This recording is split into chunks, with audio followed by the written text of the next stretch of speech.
Alright, we are officially live. Now to get this spread around. This is the most tedious bit.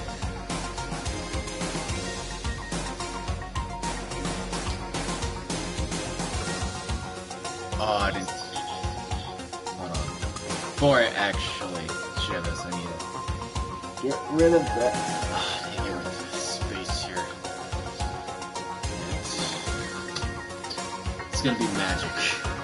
Watch.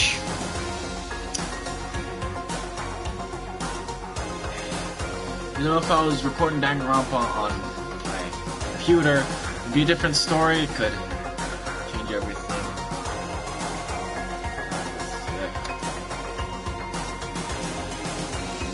Boy, what the hell?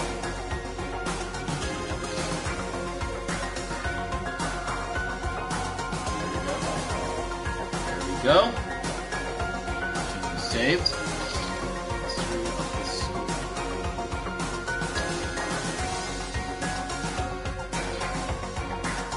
I think when I get well, I'll explain things when people start arriving. Okay.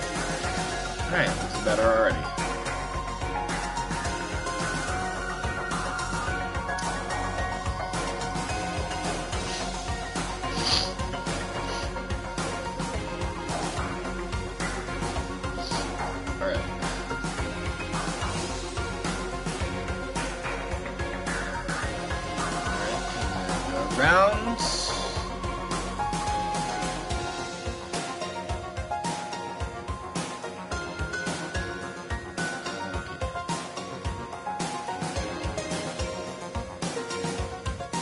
Oh, I should probably get a drink as well. It's too late to start a recording. Okay. Let's see.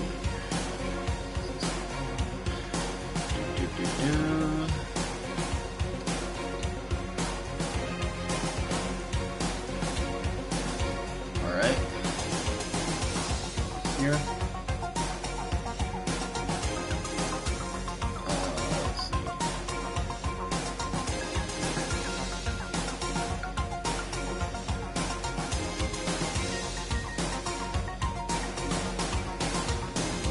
There you go. Alright.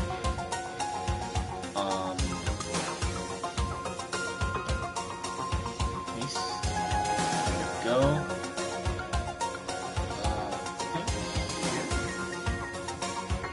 Yep.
That is done. Well, I'm not completely done. No, no, no.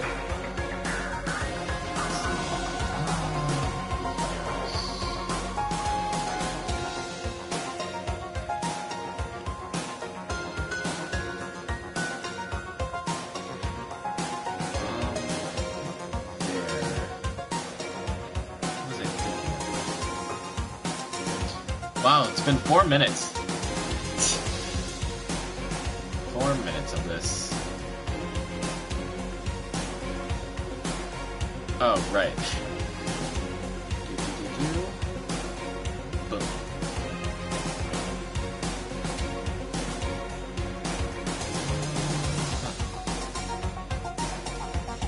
Hello there, cartoons.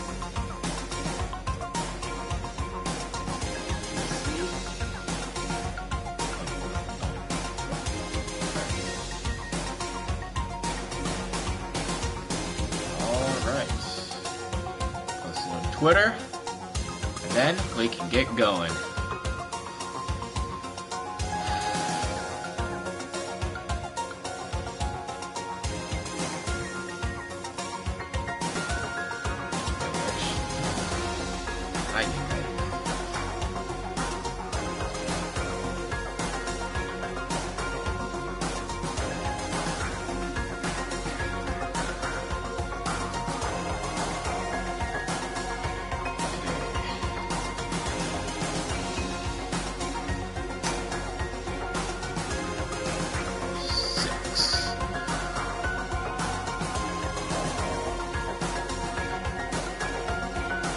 Alright.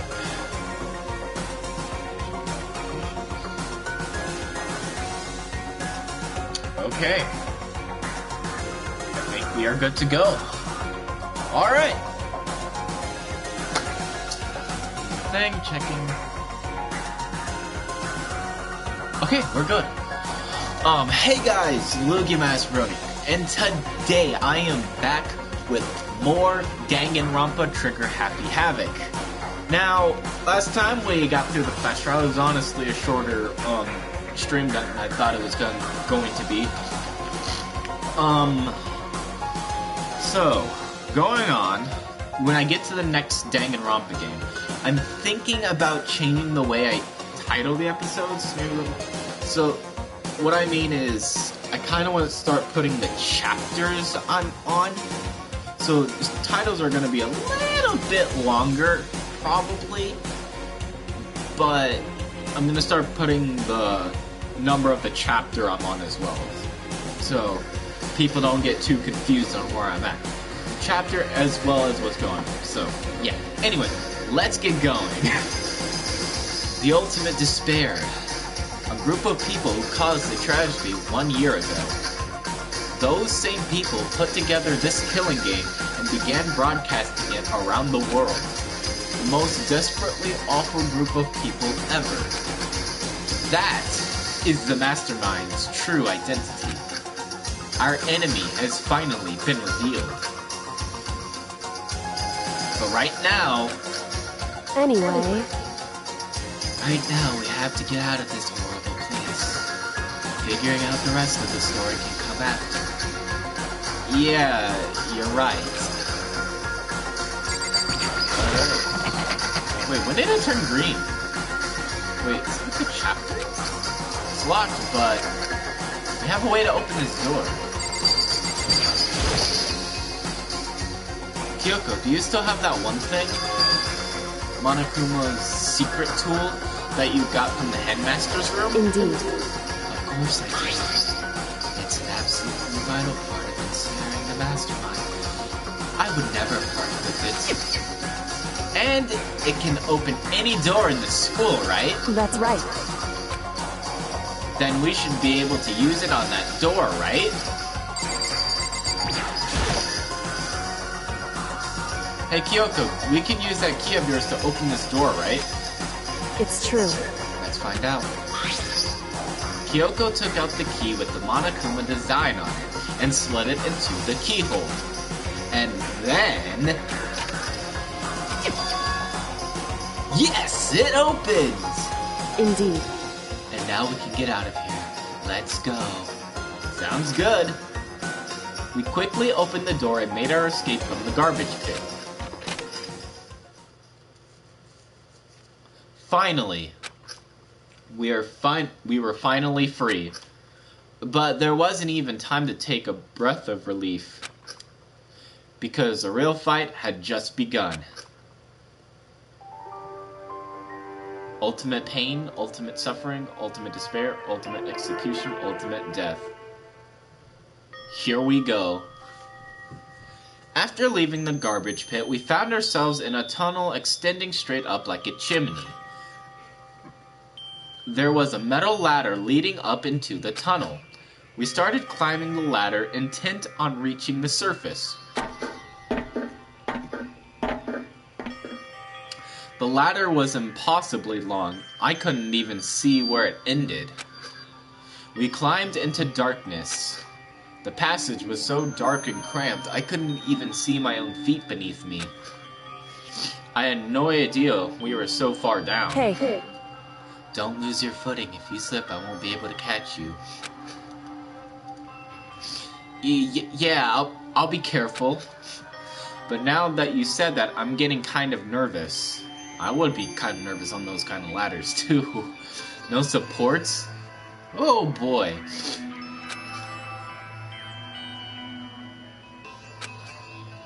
Maybe talking will help keep my mind off of it. So Kyoko, there's something I wanted to ask you. You said that you're the ultimate detective, right? So how long have you been doing detective work? How long? Ever since I can remember. I come from a long line of detectives. Detective work is in my blood. There was a time when being a detective was considered a sacred duty. My family's always seen it that way. Then, is your family famous? Wrong. Quite the opposite, actually. Even among actual detectives, many people haven't heard of us. Huh? But, huh? But how come? It's like your family tradition, right? So, because we take pride in it. Pride? Indeed. A detective is neither light nor shadow. We represent neither justice nor evil. That is how we can uncover the absolute truth. We stand neutral in all things, and to do that, we have to stand separate from the rest of society. Which is why we've made a conscious effort to conceal our existence. A conscious effort? It's true. It's kind of old-fashioned, and I can't say it's entirely rational. But it's our family creed, and we do what we must to protect it. Because, like I said, it's our source of pride. Pride. So that explains. Before I came here, when I was looking up info about the school online, I never saw anything about her. Because she hid herself on purpose to protect the pride of her family. However... And yet, I gave up on some of that pride. Huh? In order to enter Hope's Peak, I had to reveal myself to the school. I did it knowing it was something a true Kirigiri detective would never do. But the reason you gave up that pride, the reason you would go so far to enter Hope's Peak, it was because that's how much you wanted to reconnect with your dad, right? There's no shame in that. What? Reconnect? I had absolutely no desire to reconnect with my father. Huh? But you'd be reuniting after all those years, right? You would have had so much to talk about. Wrong. There's nothing I want to talk to my father about. However... There is something I want to say to him, though. What? No matter what it takes, I have to find him and tell him face to face. What is it? So... I want to sever all ties with him. Sever? The last time I saw him, I was still very young. So I don't remember myself. But apparently he was extremely intelligent. He was in line to become the next head of the Kirigiri family. He was talented, he had a promising future. However... But he had no interest in detective work. So he cut himself off from the family. Interesting. Not long after that, my mother died and he simply ran away. He went to my grandfather and they had a huge argument. And young as I was, he left me behind. I'm sure there was a reason for that. I'm sure your dad wanted to take you with him. Right. If that's true, then I need to thank him. Thank him for leaving me.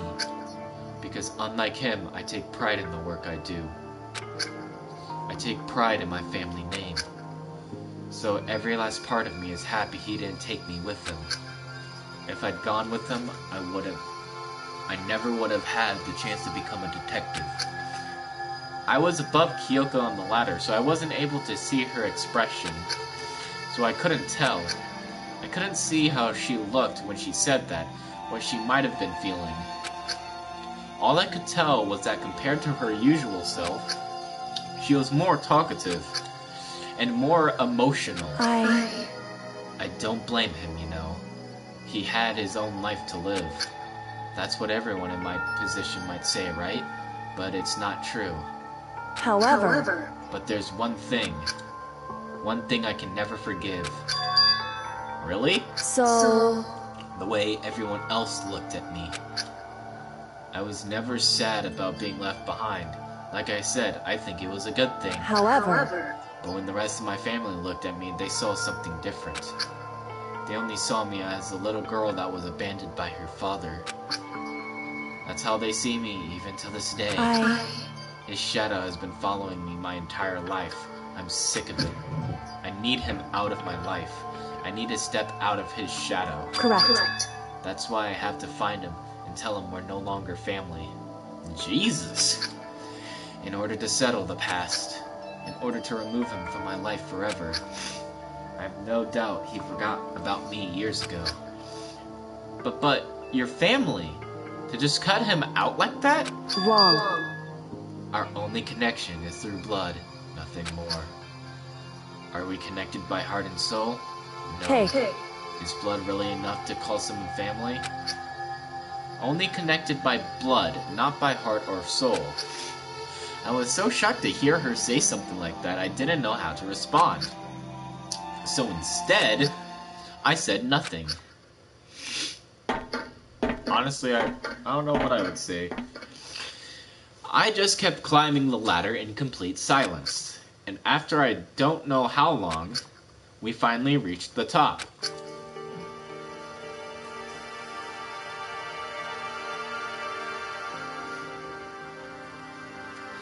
Looks like this is it. indeed. On the other side of this door, Hope's Peak is waiting for us. Wait, did I get that right? We're back! That's right. Remember that hatch on the ground near the trash room? I'm fairly certain that's where we'll come out. I unlocked it earlier, so it should open without much trouble. Well, here goes nothing. I reached my right hand up and pushed against the hatch. The hatch opened with ease, and so... Looks like we're back! But I can't believe how long that ladder was. I'm exhausted. I can't say exactly say we're safe and sound, but at least we're out of there. You know, imagine trying to build this in Minecraft. That would be kind of interesting. I mean, trying to get it to scale, which would mean you'd have to include that huge drop. Meaning, I'd say, I don't know, 100 ladders maybe? How tall do you think that ladder is?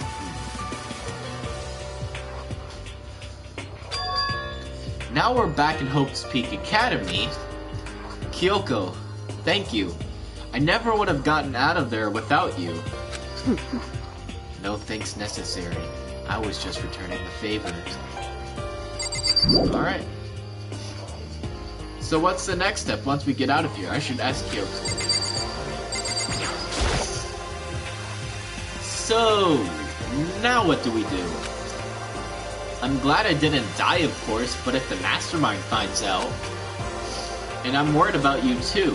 You helped me, so they might... Listen. You're worried?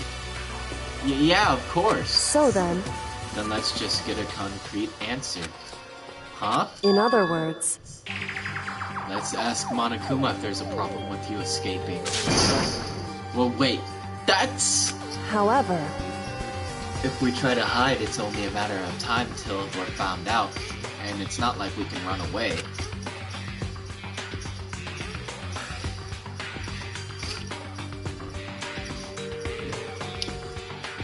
As she said that, she pointed at the nearby surveillance camera. So you're saying rather than stressing out over getting caught, we should just give up now? Don't worry. What you think is going to happen isn't. Because Because the mastermind is the one that's ensnared. The mastermind is ensnared? You said something like that before. What does it mean? so The mastermind stood exposed during the investigation into Mukuro's death. There was a moment where the mastermind let their guard down. There was? right. If we can talk to Monokuma, we can confirm it. And it'll be better for us if we go to him directly before he tracks us down. That should help with our negotiations. I'm still a little... No, super uneasy about this. But we don't really have a choice, do we? Indeed. Monokuma should be in the gym. Shall we go? Let's get going. Alright. Let's go.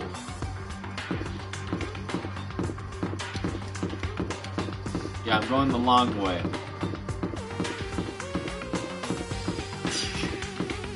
Because I can. Because I want to. Let's see. Shit.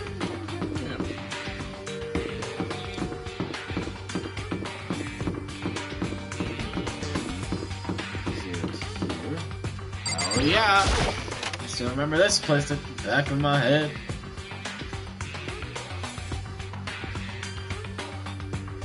Alright, here we go.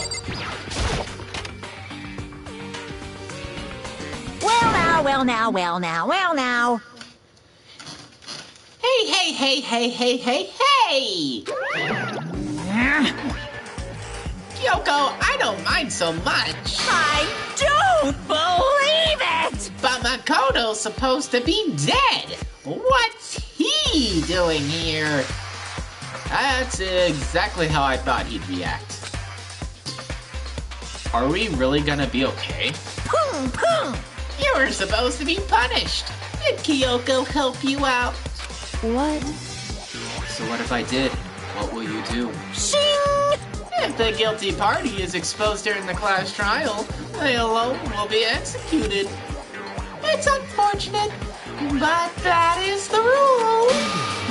So now, I gotta punish you again. And this time, I won't leave anything to chance.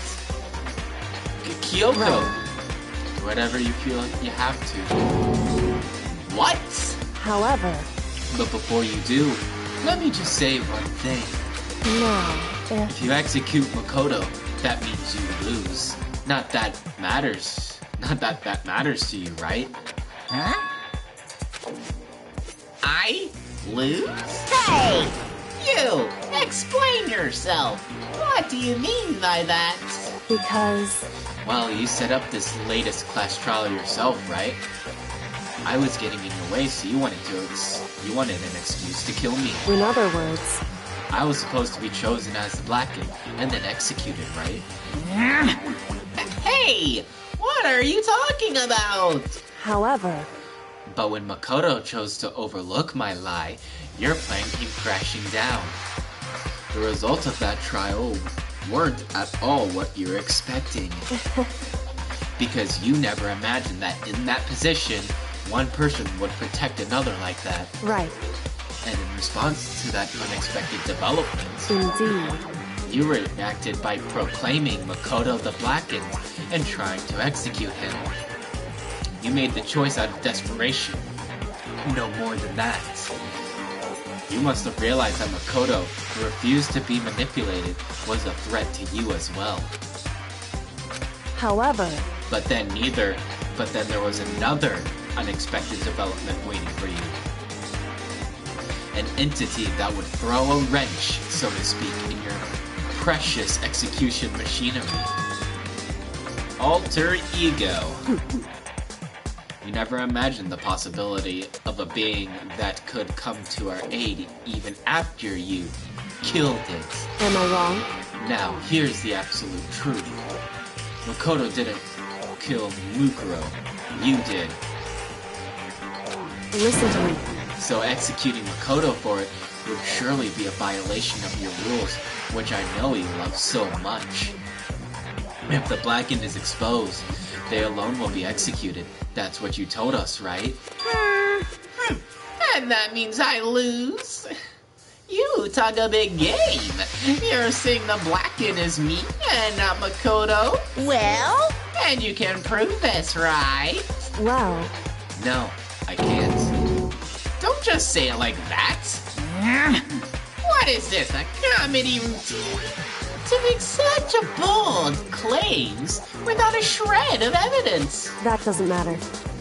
I don't have any right now, but with a little more time, I guarantee I'll find some. That's right. Because no matter how deeply you try to bury it, there is only ever one absolute truth. Boom, boom. And now you're trying to talk like some kind of famous detective type? Because If Makoto really was the killer, he never would have come to you willingly like this. He would have feared for his life, feared another execution. He would have tried to run and hide. He would have been gripped by the despair you so love to inspire. however, But here we are, confronting you with nothing but hope in our hearts. What the heck? And that's supposed to be enough to convince me in the absence of evidence? indeed. It's not you I'm trying to convince. Hey, If you were to execute Makoto now, everyone out there watching this would be extremely displeased. indeed. Imagine what everyone out there would think if you killed Makoto. They would assume that you killed him because what we said is exactly right. Listen to me. Despair can never kill hope. Hey, Of course you could say we're just making this all up. You're welcome to prove us wrong. No, you have no choice but to prove it. Because if you kill Makoto without proving your own innocence, you'll be accepting your own defeat. If you want to earn our despair fair and square, that's what we have to do. then I suggest you take my advice. So, what's this advice of yours? It's true. To do Mukuro's trial over again. Only this time you follow the school regulations to ensure a fair trial. It's time for one last showdown. One final battle between hope and despair. Hey, Well, that would make for a proper climax, wouldn't you say? A fair trial. One last showdown. In other words, this would be our chance to expose the true identity of Mukuro's killer, of the mastermind themselves. But what would the mastermind have to accept the challenge? Or what reason would the mastermind have to accept the challenge? They'll probably just execute me without another word. Interesting. Barrett! Very interesting indeed. Barry? What's wrong? Oh, I was getting bored, so I decided to change things up a little. So, time for bear jokes. Now, what you suggested might be possible. It would certainly make for one honey of the climax. in other words, Does that mean you accept? You guys! If we do things your way, that'll be enough to convince you and the viewers, right? And it would cause you unbearable despair, right? Then I'm pretty bared to agree to your terms. Will your hope win out, or will my despair claim victory? I can barely contain myself! Let's have one final grisly showdown! He agreed. Then we still have a shot at this. Barrett! But this is the long-awaited climax, right? Just guessing the killer is barely a fitting in. You guys! So, for this final face-off, you'll have to unearth all the mysteries that have been buried here. All the mysteries? That's right. Every last mystery that's pawing around the school. If you can do that, I can barely contain myself. then that'll be enough to qualify. That's not even a bear. That's a marsupial. Marsupial. This marsupial. Fuck, I cannot say that word right. As a victory for you! It's true. That's what we've been trying to do all along. Okay, well, good. Then let's bear it all. If you can claw your way to the truth of Mukuro's death and solve the mysteries of the school, You guys! then you win. But if you can't do all of that, We'll all face execution, right? I can barely contain my excitement. When you learn the whole truth, what kind of despair will you show me? We're as excited as you are, I'm sure. Listen to me. When we've uncovered every last truth, how will the ultimate despair reveal their own despair? I honestly can't believe how this has all turned out. Hey, But before we get started, I want to clarify one more thing. Do you remember the rule? When one student kills another, that's when a class trial is held? What's wrong? I remember that. For sure. So what? hey, I just want to confirm that is what you said, right? And it's a true statement? You don't have to be so suspicious. I've said it before, but it bears repeating. Everything is based on the school regulations. And having a trial for Mukuro is no exception to that. Huh? Mukuro's trial is no exception? Then it's part of the regulations? Which would have to mean that whoever killed Mukuro... It's very polarizing. It's a very polarizing approach, I know. But okay, enough puns. Anyway, here's a hint. I'm sure I told you this already, but this killing game began with 16 participants, all of them high school students. And the only people to take a single step in the Hope's Peak since the killing game began are those 16 students. What? listen. Are you telling the truth? Why'd he go quiet all of a sudden?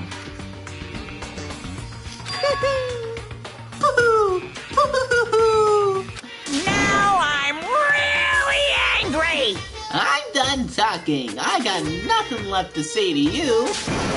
So get lost, would ya? Why so mad? He seems emotionally unstable. Hey! Leave me alone. Get out of here. Okay, I'm going.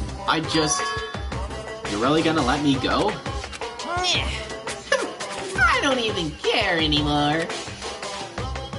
You're all gonna get your punishment later anyway. I need to start getting it ready. A super duper extra special punishment overflowing with despair.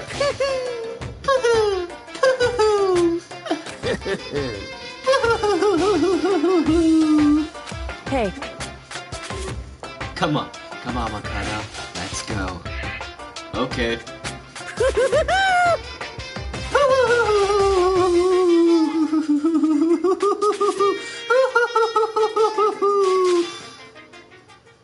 I'm not doing it as many times as it shows on the screen. No way. Monokuma's unstable laughter seemed to cling to us as we walked away. And just like that, we were out of the gym.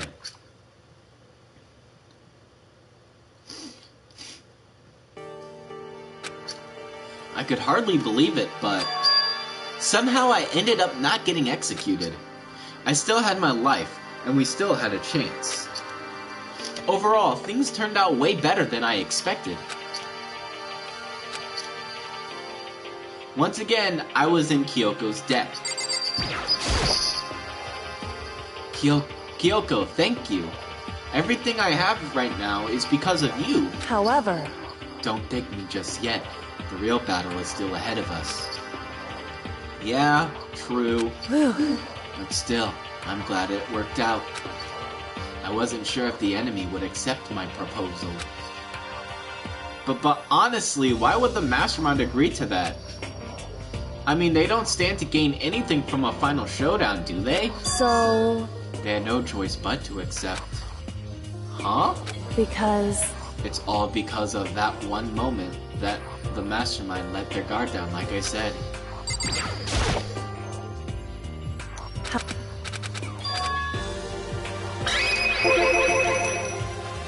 So, when was it that the Mastermind let their guard down? So...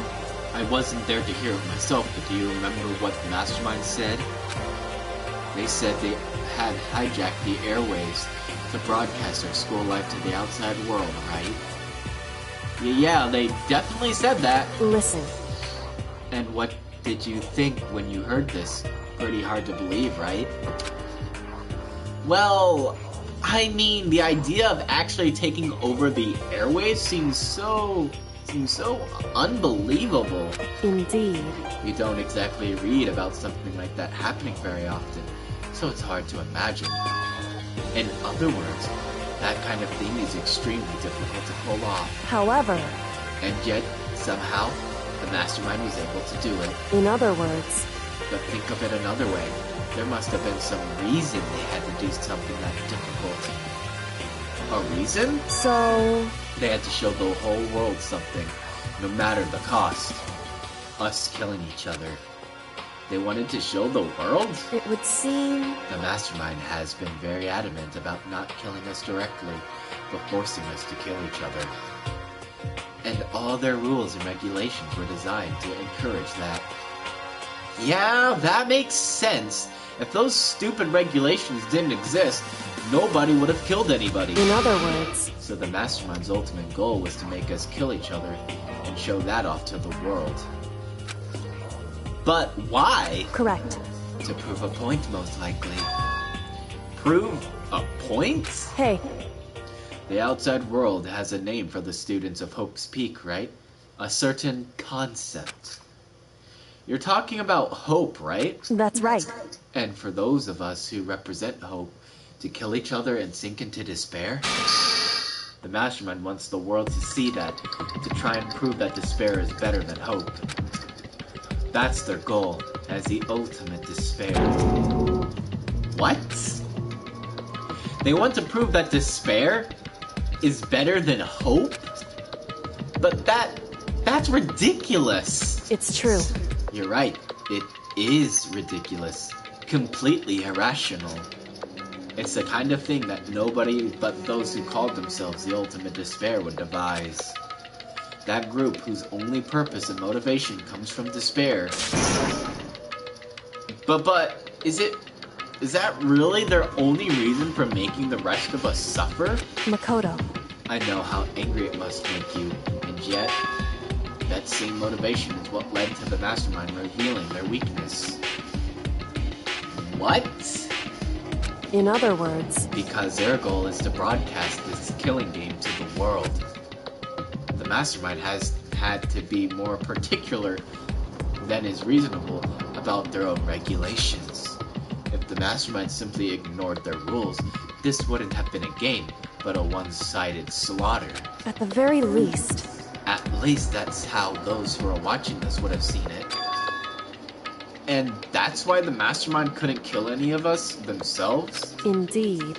That is precisely the reason. No matter how much they may hate what I'm doing, I haven't violated a single one of their regulations. Junko broke the rules, so she was punished. But in my case, they couldn't lay a finger on me. Right. So instead, they tried to use the class trial, following all their proper rules to get me killed. They began a trial that didn't have a right answer, then made me out to be the killer. But even that didn't work. It's true. Yes, thanks to you. And due to that failure, the Mastermind took yet another risk. They attempted to kill you instead, who also was not the killer. And when that fact was exposed on live TV to the entire world, the Mastermind had to accept your suggestion? Indeed. To prove that to the world that despair is better than hope, they have to defeat us in perfect form. In other words, it would only do the Mastermind harm to have it shown that they violated their own regulations. But all of that was a hunch, right? And you were still able to get the Mastermind to accept your challenge? However...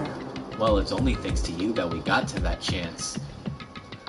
Because you believed in me. Another path opened up. Still, I can't believe how much of the Mastermind's thoughts and plans you were able to figure out. I didn't have the slightest clue. Wrong. In the end, though, I couldn't prove any of it. It was just my reasoning. Essentially, I was making a bet. She's a better gambler than the ultimate gambler. But it looks like I got it right. This time, at least, I won the bet. She let out a quick sigh. I took it as a small sign of relief. To be honest, I haven't been that nervous in a long time. I totally couldn't tell you were nervous at all. You seemed totally confident from the moment we decided to go talk to him. Well, presenting a strong demeanor is a fundamental part of negotiation and persuasion, wouldn't you say? Plus, if I'd showed my uneasiness, that would have just made you that much more uneasy. Hello again, cartoons. How's it going? Yeah, you're probably right. How pathetic. However... Anyway, we can't just relax yet. All we've done is earn another chance to fight. We have to win this time. Yeah, we kinda do. Correct. Or everything we've gone through will have been for nothing. You're right. If we can't defeat the Mastermind, it'll cost us our lives. There is no option except to win. Hey. But before we begin the final battle, we have to tell the others what's going on. True, but now we know who our real enemy is. All we have to do now is work together with everyone to destroy the Mastermind. Work together with everyone. However... Is that really possible? Huh? Anyway, right now we have to go find the others. Shall we go? They're probably in the dorm somewhere. Shall we go? Alright. Objection. Ooh. Hello there, Ran. How's it going? Welcome back to another Danganronpa stream. New speedrun strats.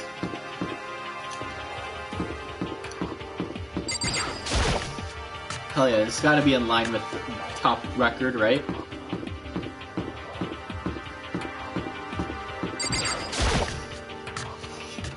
Imagine speedrunning this game. That would be hilarious. And suddenly we were greeted with...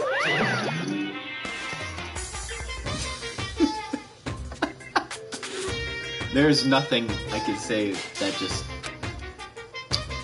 You again.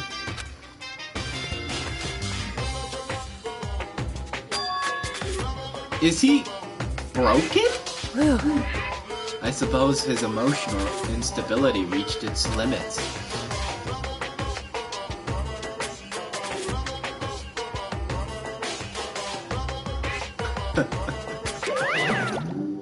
He's broken. Jeez, what the heck? However... I wonder what that was all about. I couldn't help but let out a sigh of relief. Ah. Is that Makoto? You guys! It is! There's There's no two ways about it. That's Makoto. You survived? So, what have you done today, Ran? Anything fun or interesting?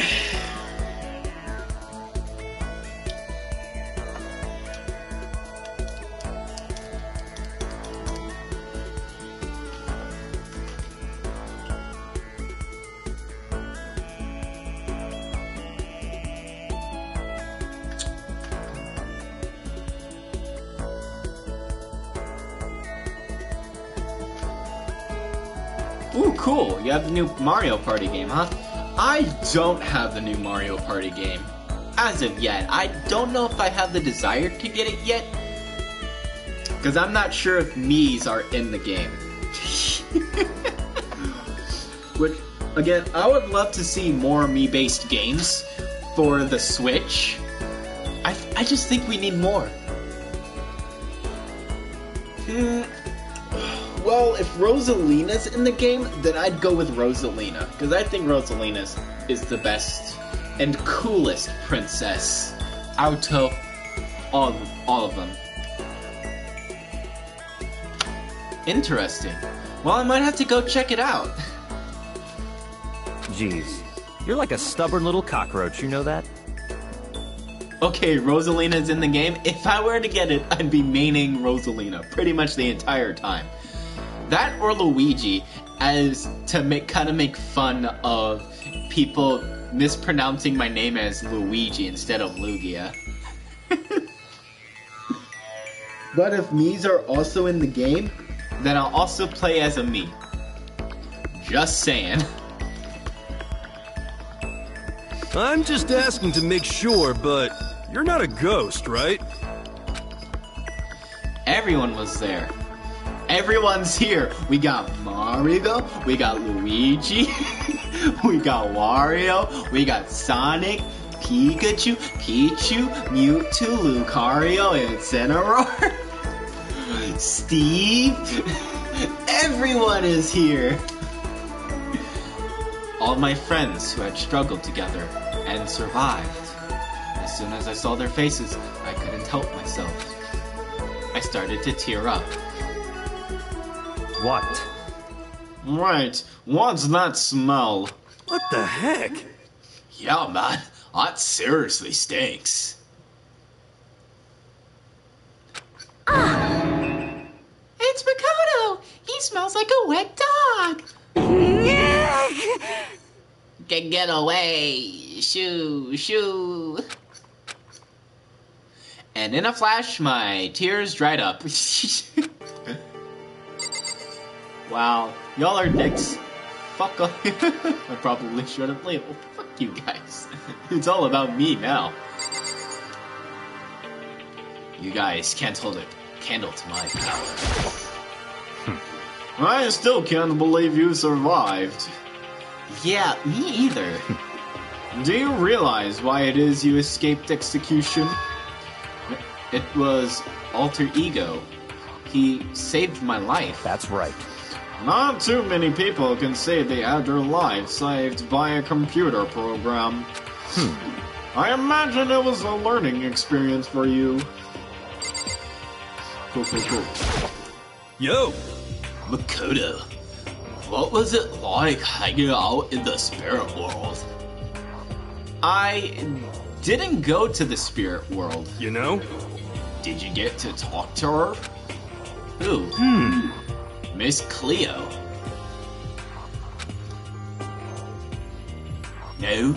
No, I didn't talk to her. I didn't go to the spirit world. Who the heck is Miss Cleo? So what have you guys been doing while I was gone? Well, we figured that since the trial was over, we'd have access to new places again. And? No dice. All the rooms that were locked before were still locked. So there weren't any new areas. Then where can we go to find new clues? Oh god. You stink. Are you rotten? Oh, wait. I remember now. I gave her a bad British accent. I think. Because Genocide, I gave Big the Cat voice. I'm pretty sure I gave her a British. Yeah, if I remember correctly, that's what I gave her. Ugh, you stink. Are you rotten? There we go. I'm telling you! Rotten for physically, mentally, every way you can be rotten. Sorry, I was rolling around in garbage for a while. The smell is so smelly. The super smell. You smell even worse than me. Way worse than me. I win. She seems happy for some reason. Yay.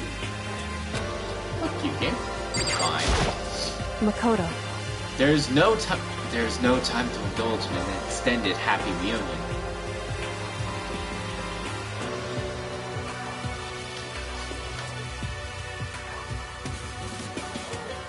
Ooh. Tell me, Ran. Ooh.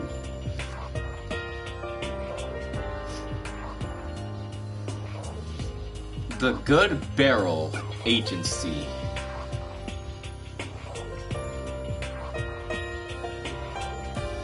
And then followed by the name of the case. Might try to do at least 3 of them. Interesting. That sounds good. That sounds cool. Just remember, Chapter 3. Remember the stigma about Chapter 3s.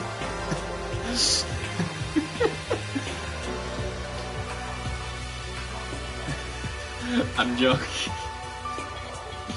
Anyway, I wish you good luck on that, Ram.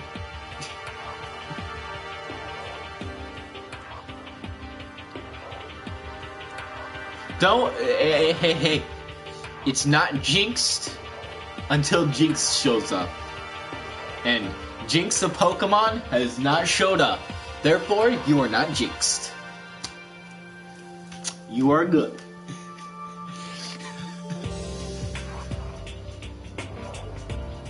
So you're good, Ran. You're good, don't worry. You're fine, Ran. You're fine. We need to explain to everyone what happened with Monokuma. Yes. Explain? Explain what? But is it okay that you're here? What if the mastermind catches you? It's true. That's related to what I have to tell you all. What? Don't tell me. Did he turn into a good ghost? But... Does he look transparent to you?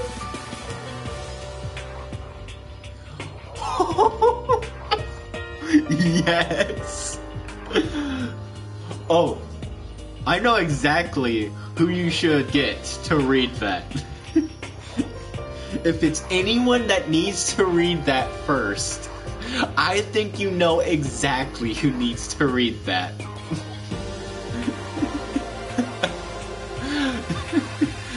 I think me and you both know who needs to read that. Twain. Twain needs to read that. In fact, you know what? Once you're done with this story, you should send it to Twain. You should have Twain read the story. That would be hilarious. No, and have him do it on a live stream. That would be even better. Just... No. I do not. I only knew bits and pieces of it going into it, but I don't know the entire game. As well as I know bits and pieces of future games. As in, I know certain characters that pop up in future games, and I know certain things that happen in future games. Other than that, I'm completely blind, so anyway.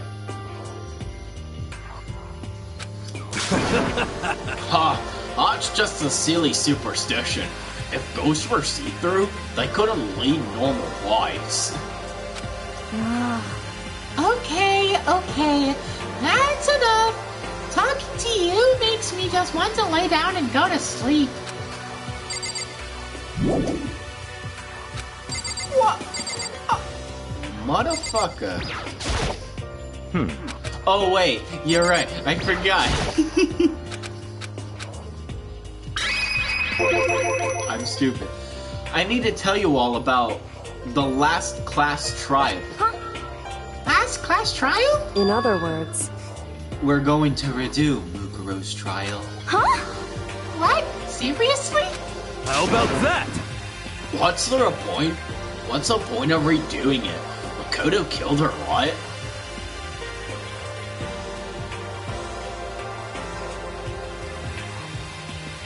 Alright, thank you for keeping quiet about any future spoilers.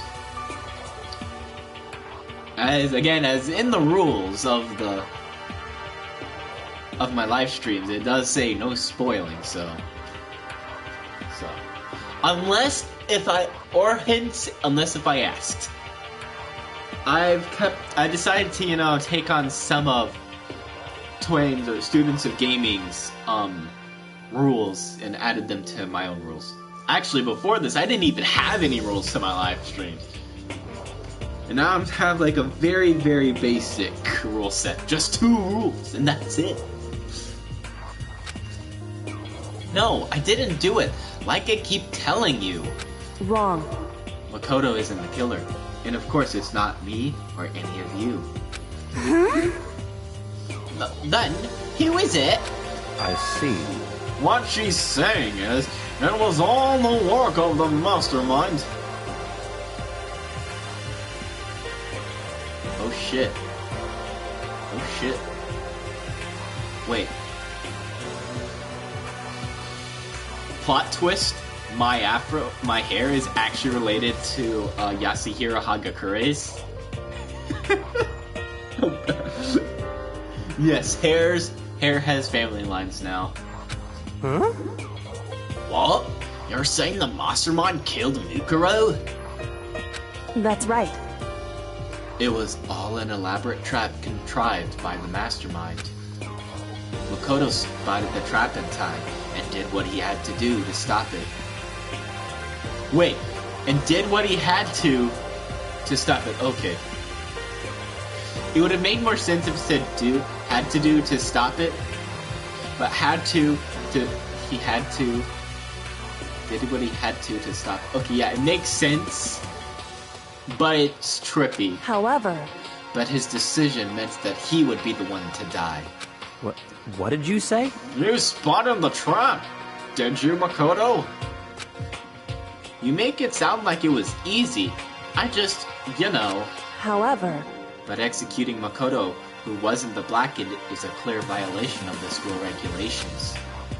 The rules state that only the Blackened is to be executed. The mastermind broke their own rules. Which is why I went and negotiated with them to have the trial one more time. Huh? And the mastermind agreed? Does that mean they really did break the rules? They had no choice but to agree. You used the TV broadcast to gain leverage. You need it, didn't you? correct. Very observant of you. Naturally.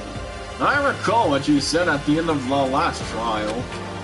When you said, now it's the mastermind that's ensnared. That's what you were that's what you were referring to. Don't be mean! Hi, I'm totally in the dark here. It's okay, Hiro. You don't need to think anymore. For anyone who doesn't understand, you can ask Kyoko to explain it again later. So, knowing all of this, what do we do now? About that. It's about who killed Mukuro, right? So our job is to expose the mastermind? But there's more to it than that, correct? Yeah. For us to win this time, we have to solve every last mystery surrounding the school. Every last mystery? But But we've been looking around all this time, and we still don't know anything, right? Anyway, You've probably guessed already, but if we lose this time, everyone dies. Oh Everyone? I hate you! Hi? Who said you could agree to those terms without talking to the rest of us? I'm fine with things the way they are. I'm fine living here forever with my master. I, meanwhile, want to get out of here as soon as humanly possible. Anyway, At this point, the only way for us to survive is to unravel the truth.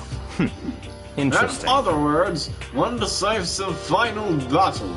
A rather interesting development, I'd say. But Figuring out who the mastermind is, and how they killed Mukuro, and all the school's mysteries? It's a pretty tall friggin' order. Maybe, but this time the trial is different. We know who our enemy is now. So if we work together and search as hard as we can, I'm sure we'll solve all those mysteries. I'm not so sure about that. Huh? I can't agree with the idea of working together with everyone. Oh? anyway, You can't agree? Why not? I mean, working together with everyone seems like the most obvious way to solve all the mysteries. indeed. That's what I thought too, at first. Until Monokuma gave us that little hint of his. Hint?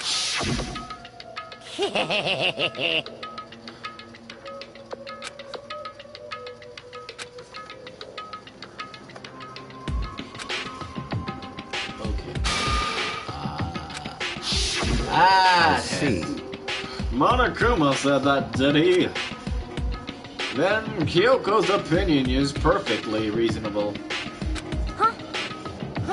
But why? So, in other words, If the mastermind really is the one who killed Mukuro, as Kyoko says, then the mastermind would have had to set foot in the school, right?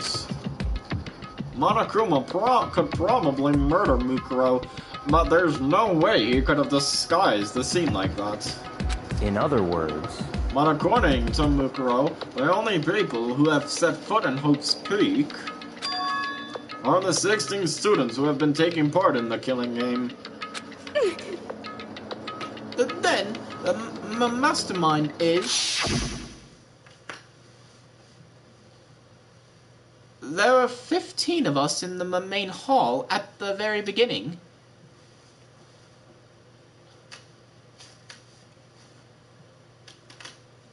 No, I did not visit Ace Attorney online.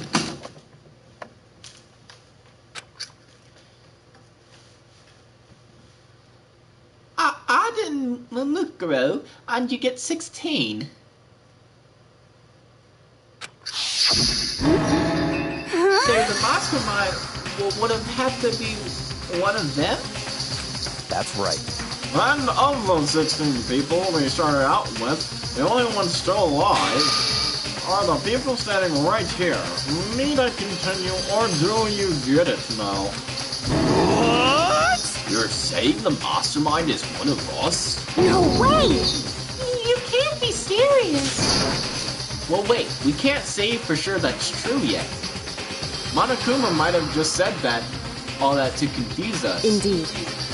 It's certainly a possibility, but only one among many. The mastermind being one of us is also a possibility. And that is one possibility we can't ignore.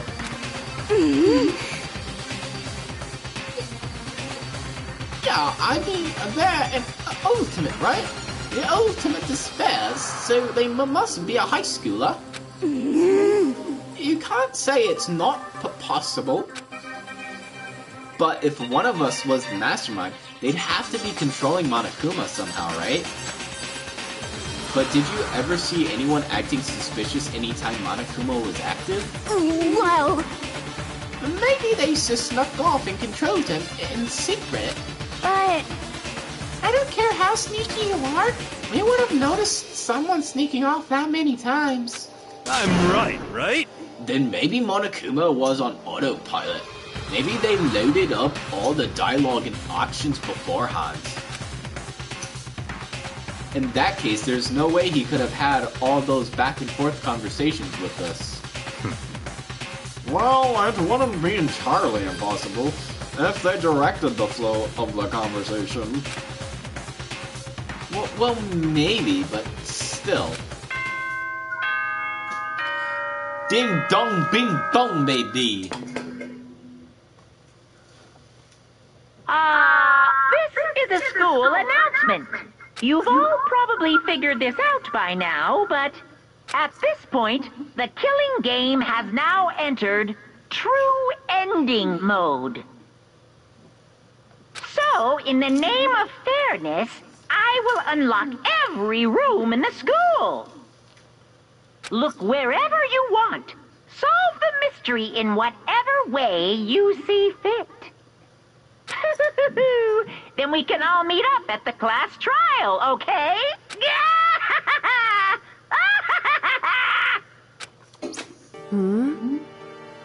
How very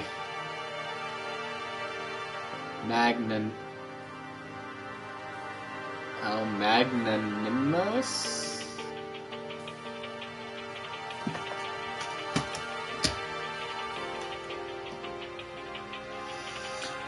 I'm going to have to look up how to pronounce that.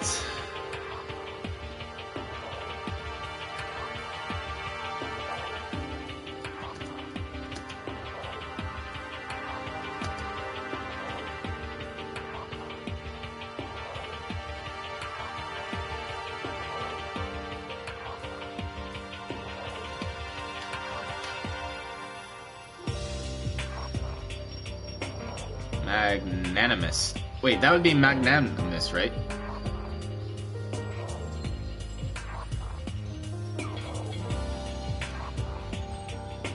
Magnanimous. Yeah, that makes sense.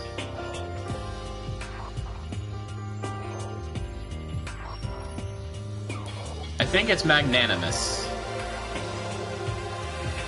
It has to be magnanimous, I think. Could be wrong, though. Okay, that's... Okay. Okay, I was right. Okay, magnanimous. I was just reading it wrong for some reason. I don't know how I was reading it wrong. Weird. It's magnanimous. Okay. How very magnanimous of him to unlock all the rooms. That's fine. The time for talk is done. Now we need to begin our investigation. But... I was planning on working alone from the beginning anyway. In the name of my family. At this point, I can rely only on myself. On the Tsugami blood flowing through my veins. I have no time to worry about the rest of you. Each of you must uphold your responsibility. Goodbye. Well then. After making his final statement, Byakuya left the dining hall. Yeah, Master. He didn't take me with him. Hey. Do you blame him? Without Master, the rest of you are like coffee with cream. Without the cream. Or coffee. You're totally useless. So, bye. With that, Toko trudged out of the dining hall. And now she's gone. And you're gonna go off by yourself, right, Kyoko? Indeed. That's right. Which just leaves Makoto, Hina, and me. You know? In that case, I'm gonna go by myself too. Just a second. Wait, how come? How about that? Just wait and see. I'm gonna use my totally awesome spirit power to figure out the mastermind's identity. Laughing loudly, Hiro left the dining hall. Aww. Everyone's really gonna go off by themselves? What about you, Hina? I guess I'll do the same thing. But, I mean, it's not that I don't trust everyone, you know? But up until now, I haven't really been all that useful. I just depended on Sakura and everyone else. You're not useless. If you hadn't been here, I would have died. Makoto! That's really nice of you to say. but, But still, I know I've mostly been totally useless. okay. So I figure at least here at the end, maybe I can find something that'll help us all get out of here. So I'm gonna go off and do it all on my own. Okay, see you later! Hina was in surprisingly high spirits as she dashed out of the dining hall. And once again, it's just us two. Indeed. So, you're gonna go off on your own too, right, Kyoko? However, Well, don't misunderstand. Just because we're going to do our searches separately doesn't mean we can't still work together. so... That goes for all of us. I think I see what you mean. Doing our own investigating doesn't mean we can't work together in the end. I should just see it as a splitting up to cover more ground. And then we can get back together and share what we found. Yeah, that's right! So then, Well, I'd better get going. I have an endless list of things I need to check. correct. Monokuma said all the doors in the school had been unlocked, right? So we should be able to investigate every nook and cranny in the school. We can visit all the places we couldn't go before. Makoto. No matter what it takes, we have to uncover the truth by any means necessary. With that, Kyoko was gone, leaving only me. I don't have time to waste either. I have to begin my search. I still can't believe the mastermind might be one of us. So that's what I have to prove. I'll prove that the mastermind isn't one of us. I'll expose the mastermind's true identity and solve the mystery of the school. And then we can all escape together. I guess let's start by taking another look at Mukuro's Monokuma file. Due to the explosion, the victim's identity is unknown. They were, however, dead before the blast. The victim had been stabbed a single time with a knife, which went completely through the body. They had also been struck in the head with an object about as thick as a metal pipe. The body was covered with other wounds, but these were at least several days old. Once we find out who killed Mukuro Ikosawa, then we'll know who the mastermind is. So where should I start my investigation to figure out who killed her? I guess I should start with the rooms that were locked up until now. The headmaster's room, the file lab, and the door in the data center with Monokuma's face on it. Oh, and the second floor of the dorms where the gate was down before. That should be open now, right? After that, I'll have to double check the areas that are connected to the murder. Which means the garden and the dojo. Okay, time to get started.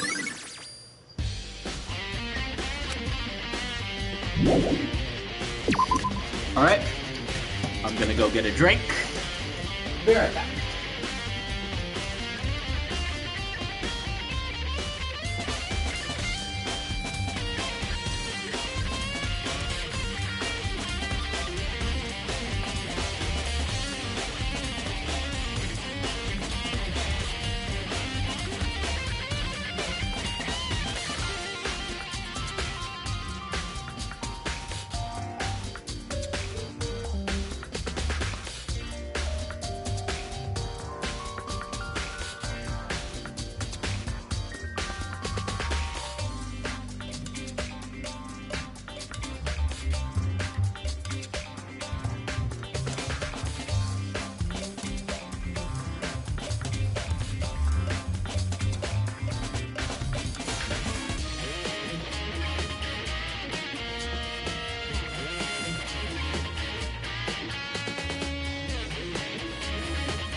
Alright.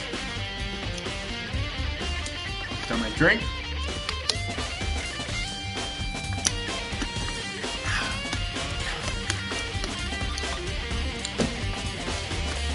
Alright. Had my sip, now let's get going.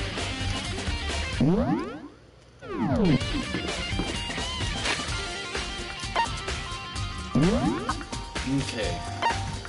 Places to check.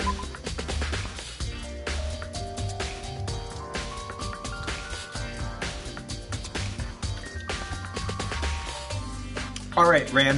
Where should we go first?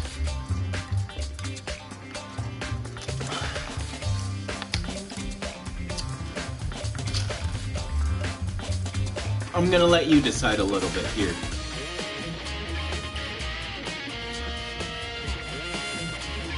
Do we want to start with the dorms? The dorms with the locked rooms, or headmaster's room, the bio lab, data center?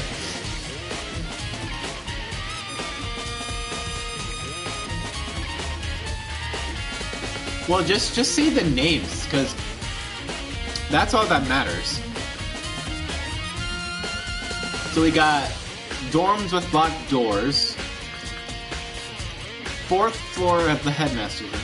Okay. Yeah, let's go to headmaster's room. So 4th floor.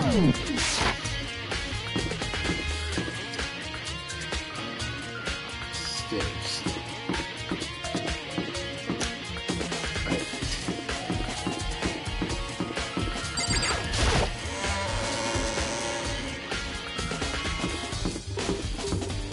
Actually, one thing I want to point out.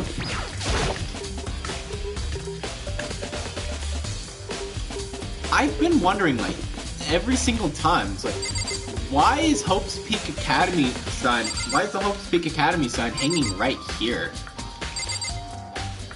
Very, very strange. Seems weird to hang it right there. Okay.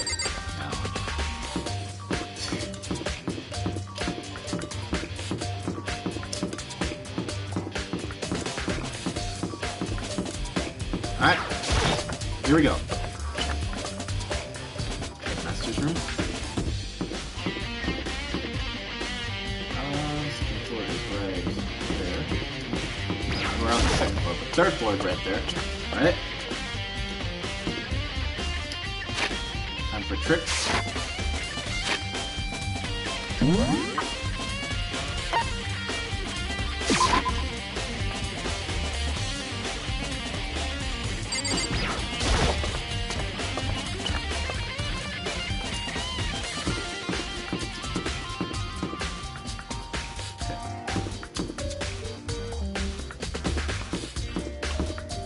Music room.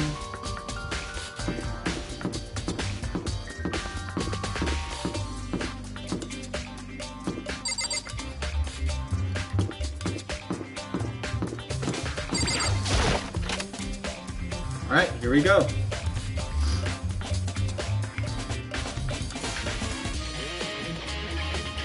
This is the headmaster's room. Alright, now let's steal all their homework. I've heard an awful lot about it, but this'll be my first time seeing it myself. No, Makoto, it's you. Oh, Byakuya.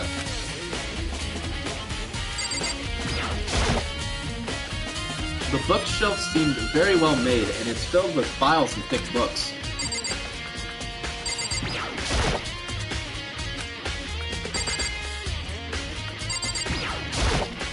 Hell yeah, Ran.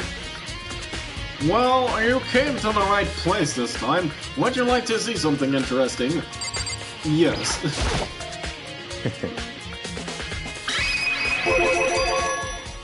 What do you mean, something interesting? Take a look at this. It was on top of that pathetically ostentatious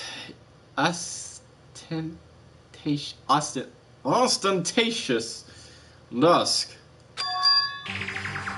Class 78 student registry? It contains profiles for all of us, and Mukuro. So in other words... And apparently, Class 78 refers to us. Wait, when we found Mukuro's profile in Kyoko's room... I see.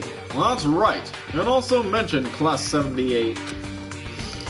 This must be where Kyoko got that page. And since the rest of our profiles are listed in there along with hers... In other words... Then there can be no doubt. Mukuro was a student here at Hope's Peak, just like the rest of us. Mukuro Ikosawa, the 16th student. That must be how Kyoko learned about it. But it seems like Kyoko was in a hurry. Huh? What do you mean? I'm talking about when she stole it. The uneven tearing, the way the paper had been crumpled, she must have been in a hurry. Well, since she snuck in to get it, I'm sure she wanted to get out as fast as possible. But what's your point? She was in so much of a hurry that she only got the first page. The first page? Correct. Mukuro's profile actually contains 2 pages. What? So in other words... When it comes to this profile, there was more information about Mukuro that we still didn't have.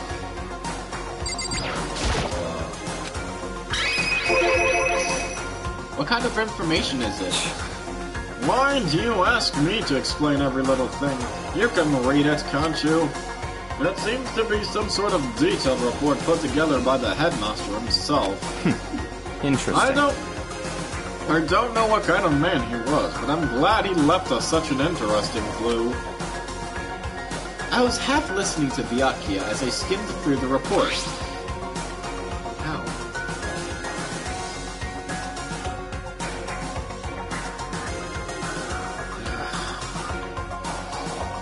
Did you know that not very fun?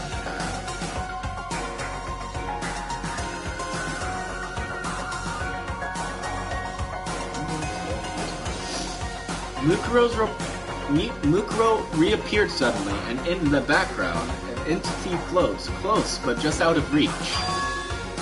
The entity was known as the Ultimate Despair. Right now, I can't be sure if this is a single person or some kind of group. Whatever it is, Mukuro definitely has some sort of connection to it. I have a bad feeling about all this. I need to push forward with my research into the Ultimate Despair. And I need to pay attention to Mukuro's behavior too. This is just my gut feeling, but I think she's dangerous. Despite the countless battles she must have gone through as a member of Fenrir, when she entered Hope's Peak, she didn't display any signs of battle wounds or scars. That fact alone proves her tremendous skill in battle. Naturally, I want to believe in her. She's one of my students after all.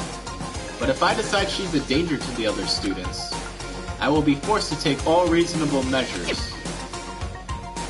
Mukuro was a part of the Ultimate Despair. I don't think there can be any doubt about it now. But wouldn't that mean Mukuro and the Mastermind were allies?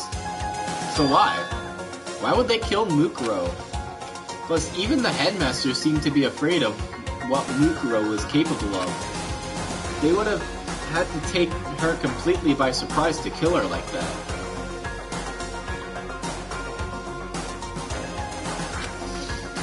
Or maybe it means the Mastermind is even stronger than Mukuro was. What? What's wrong, Makoto? Huh? That's fine. You seem to be lost in thought, but I should probably point out one other thing. There's another important bit of information within the file you should note. What is it? Did you notice the picture in there? A picture of a girl perhaps you've never seen before?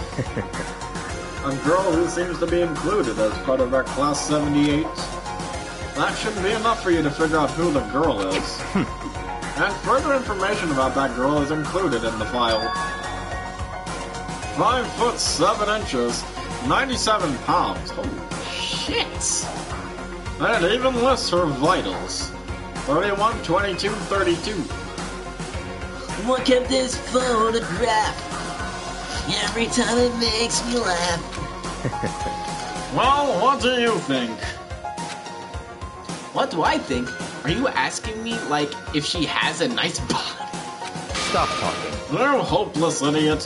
What I'm trying to tell you is, maybe you'll want to keep that in mind for later.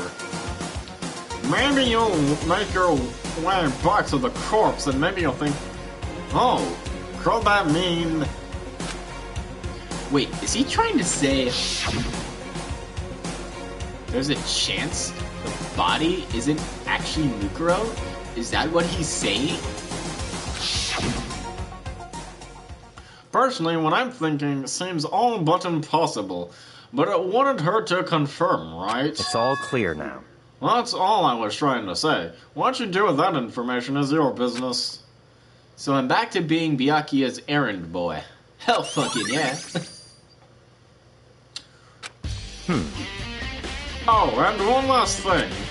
It's a bit of advice for me to use, so I suggest you pay attention. Okay. I always do that. Advice from me? So the reason why I do that, I always keep it, is just in case if there's actually more dialogue that I can cycle through. Just in case. You seem to be getting along with Kyoko quite well. It's not that we're getting along, she's just done a lot to help me. Well, don't put too much faith in her.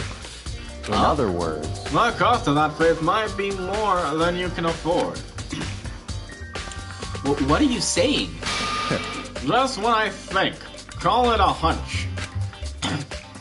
A hunch. But my hunches tend to be proven right. The advice is free this time. Take it or don't as you will. I'll keep it in mind, thanks.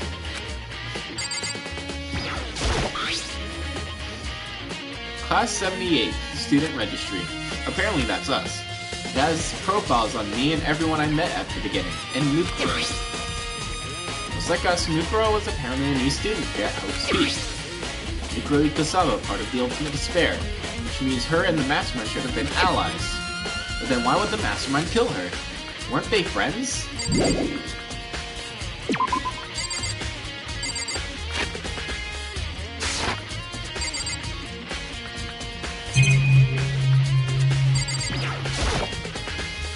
There are documents scattered all over the floor. Somehow it makes me feel anxious.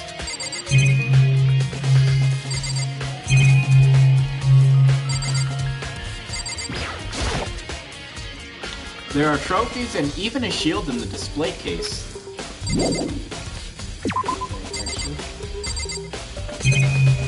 Okay, let's see. Alright. Let's see here.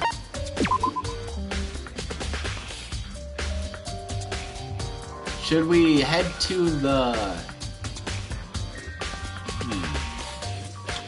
Let's see. Several rooms have been locked up in this one. We already did the headmaster's room.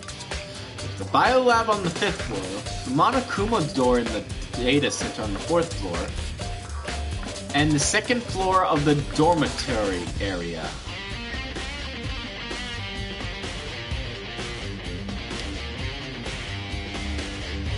Where should we go next?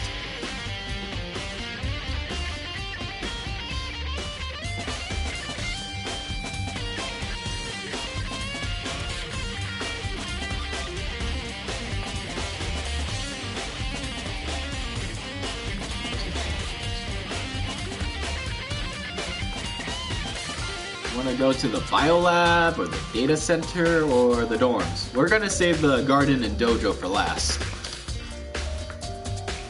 Unless we have to. Or should we go to the garden or dojo?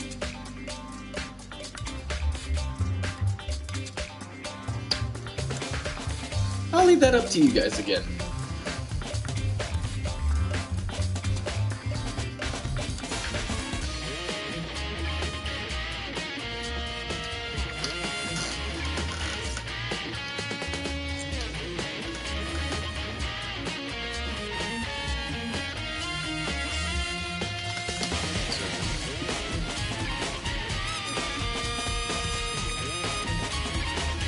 see.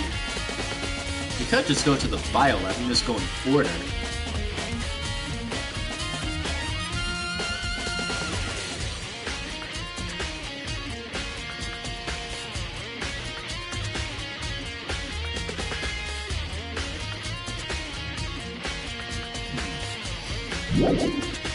Well, actually, since our data center is on here, same floor, why not go there?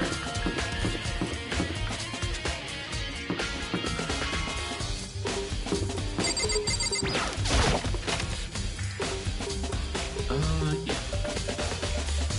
Okay.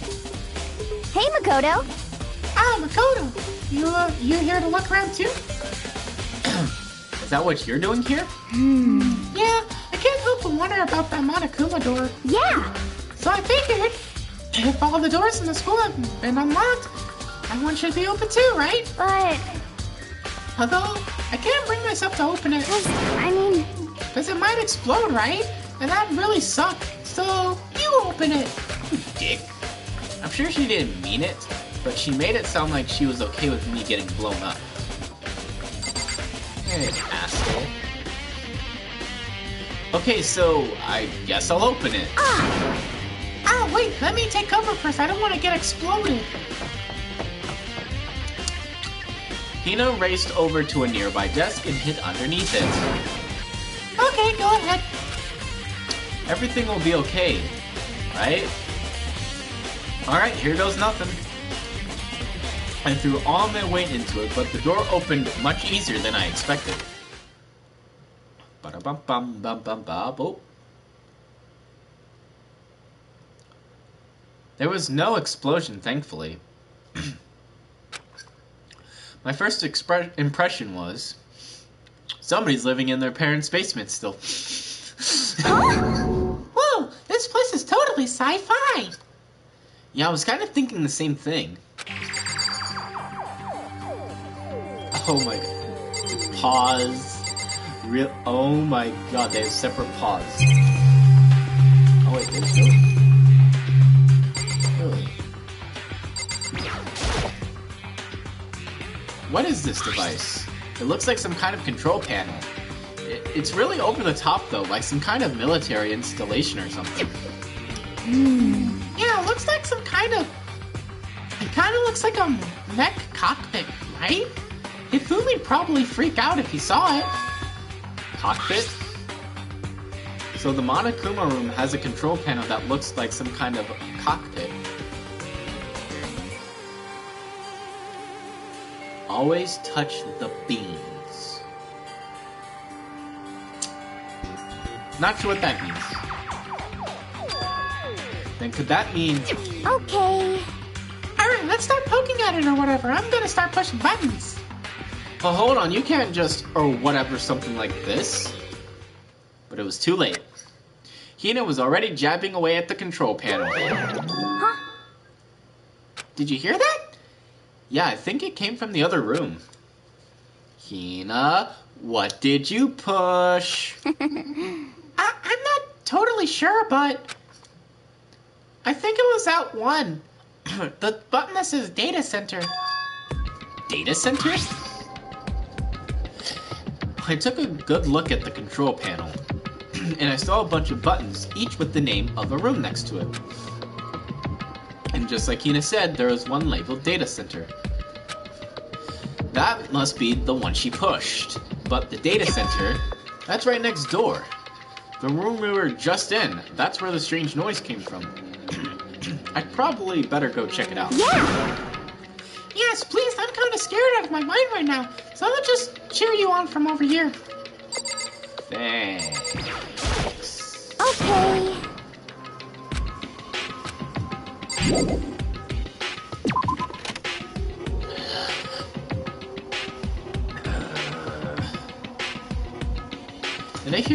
Did I just hear what I think I heard? Is that Monokuma? Hey! Rawr! Give me all your donuts!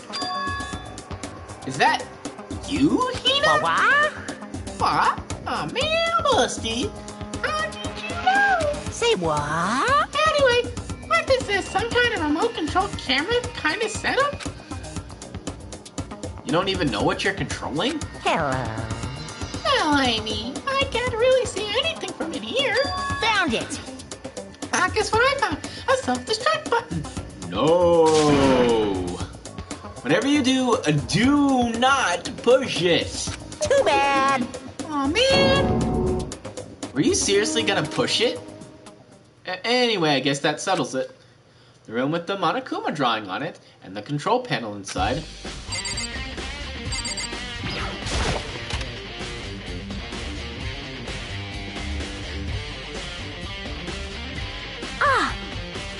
Whoa, hey Makoto, what the heck was that just now? Monokuma? Huh? What do you mean? What you were controlling just now, it was Monokuma. Monokuma? What, for real? Yup, it looks like that panel definitely controls Monokuma. Which means the Mastermind has been controlling Monokuma from this room. Yeah, they were definitely in here. The Mastermind has been controlling Monokuma from this room. And this control room is totally separate from the data center with all the monitors. Monitors? Whatever. In other words, Hey, maybe the Mastermind can't monitor us and control Monokuma at the same time.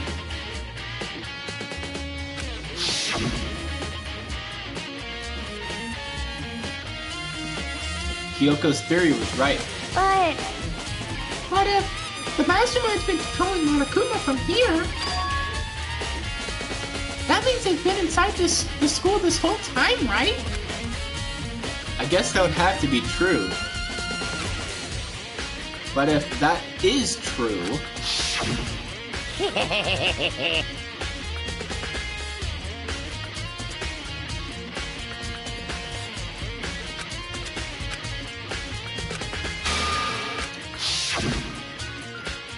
then the Mastermind, Monokuma's puppeteer, really is the 16th student? No, it can't be. There's no way, right? What's wrong, Makoto? I don't like that face you're making. Oh no, it's nothing. Oh, okay. What about you? Is everything okay? I mean, Oh, well, it's just... This is where the Mastermind's been hiding, right? Who knows if they set up traps or something? I can't say it isn't possible, but I really hope it's not true. So, like, so, you wanna leave soon? There's still lots of other places to check out. Yeah, good point. We can't waste all our time standing around here. Okay, you want to get going? Yeah. Well, too bad. Okay, fine.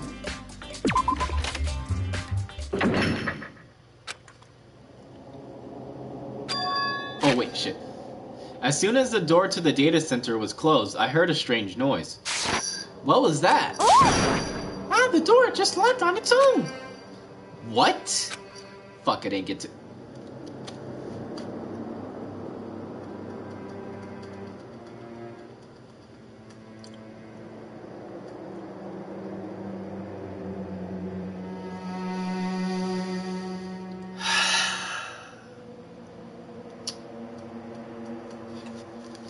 My hand shot out to grab the doorknob.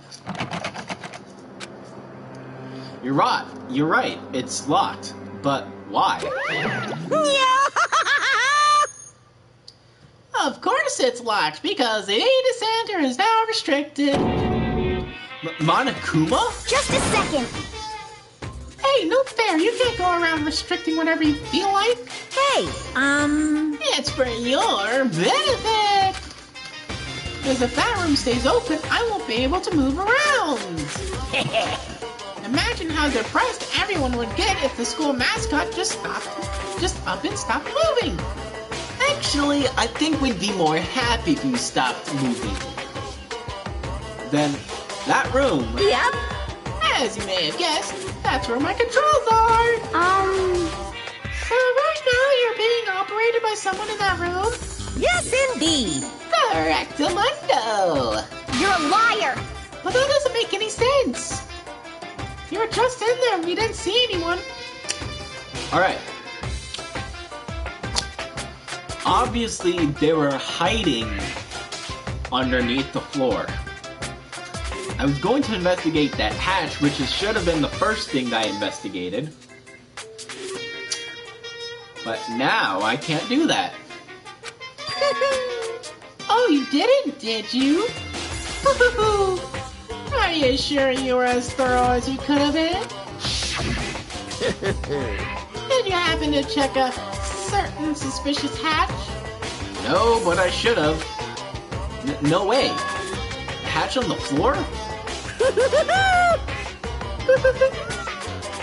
bad. That was your one big chance and you blew it. Too bad. Of course, that hatch can't be opened from the outside anyway, so whatever.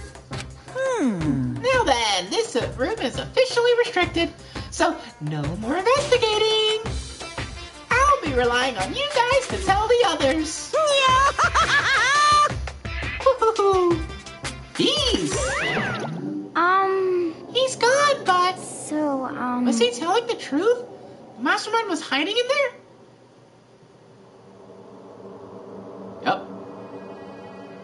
Wait. Though, if it can't be opened from the outside, how the hell did the mastermind gain access to it? If they were hiding in that spot, how? How'd they do that? That makes no sense. In fact, if you think back to when we got locked out of the control room, that proves it for sure. huh? Then when I said we should leave? Well, that hatch couldn't be opened from the outside anyway, right? So it's not your fault. Sorry. Okay. Anyway, we don't have to let it get to us. We have to stay positive and make the most of the time we have left. You're right. If there's one thing I'm good at, it's keeping my body moving. Okay. I'm gonna go run around and tell everyone what we found here. Nice. You've got me motivated. All motivated again. You got it. Okay, I'm out. See you later. Hina took off at a full sprint. And I have to do what I can, too. That's the only way forward. Okay, the real question is, how the hell does the mastermind get in and out of that room?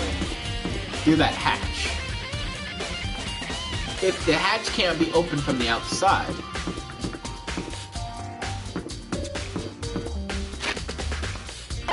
How? How do they do that? 2 places to check. We've checked 2 places now. We've checked the data center and the headmaster's room. So now we got the biolab, the 2nd floor dorms, and the dojo and garden. Let's go to the 5th floor.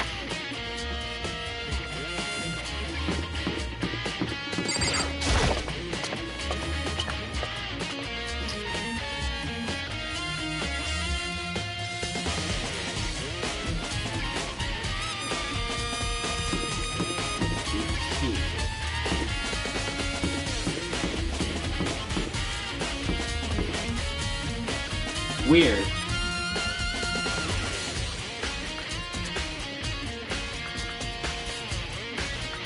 Well, what were you saying?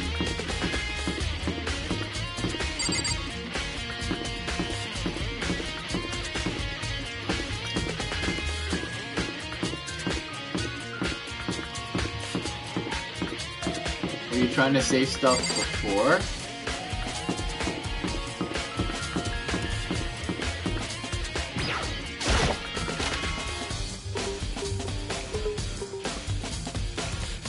It's fine if it doesn't go through PSN, it'll just most likely show up in the normal chat anyway. Well, here I am in the biolab. It's so cold. It's like abnormally cold. I feel like I'm in a giant refrigerator. Seriously, why is it so cold?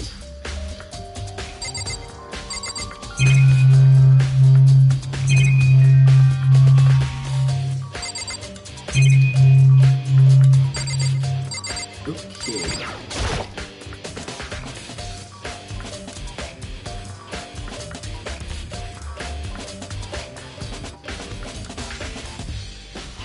Oh, that might be YouTube then. I don't know.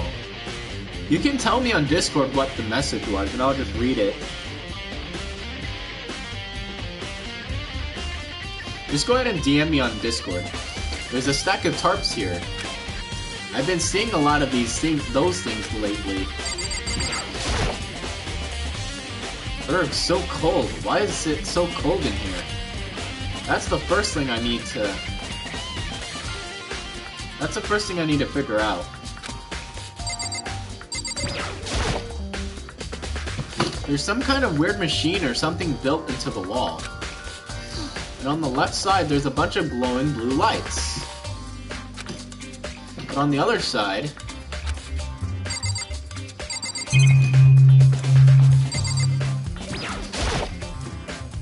there's some kind of weird machine or something built into the wall.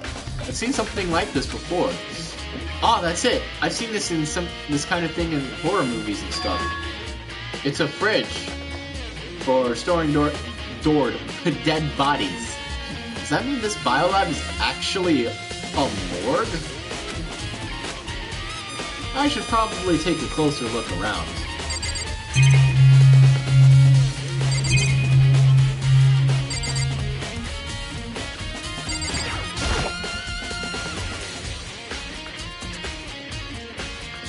There's some kind of blah blah blah. On the left side there's a bunch of lights, but only some of the lights are on. The ones on the left, the right hand lights are off.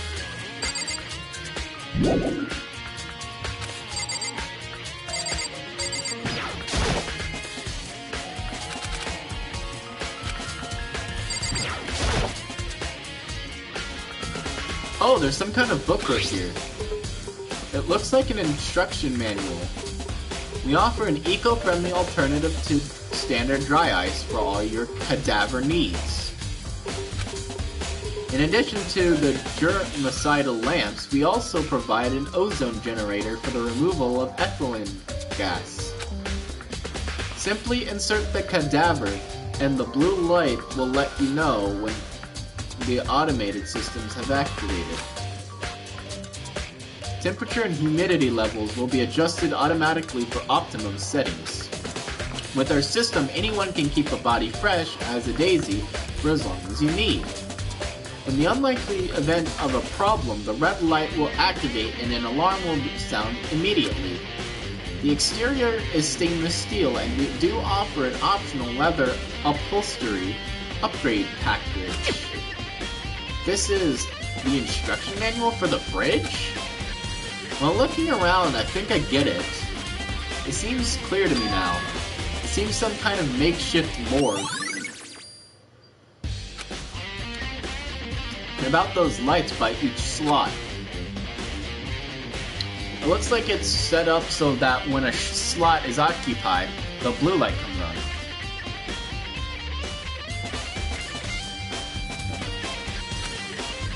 Which would mean inside each slot lit up in blue, another one of the victims is... I can't let my emotions take control right now. Oh. There's only one thing I can do for everyone who's died. That's defeat the mastermind.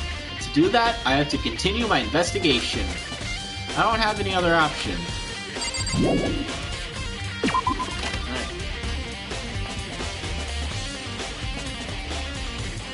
Alright, time to go to the second floor.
Oh wait, I'm stupid.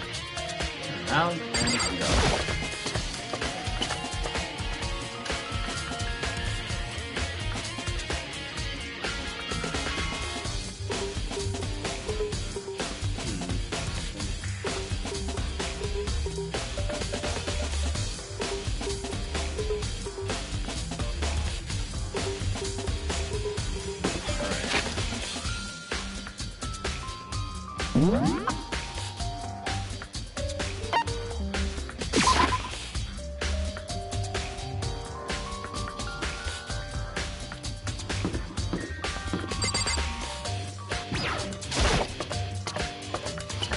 Alright.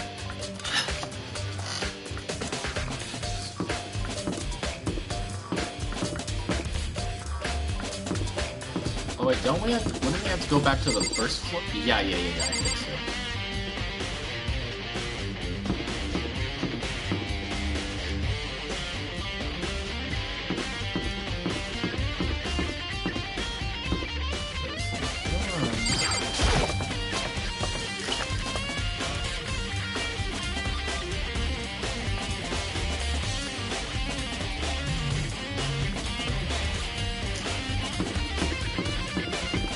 I think to get to the second floor of the dorms, we have to go back to this.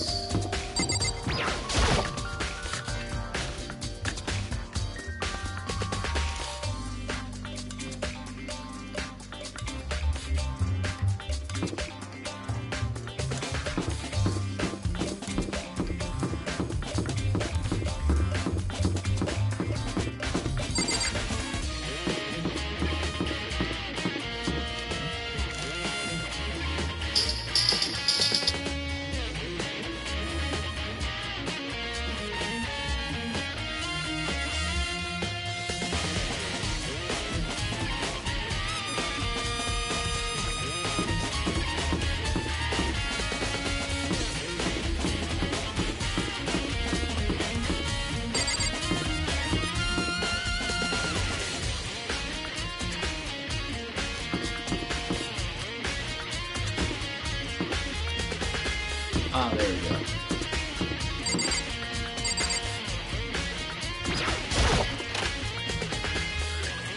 Oh, I know this. Oh. Wait.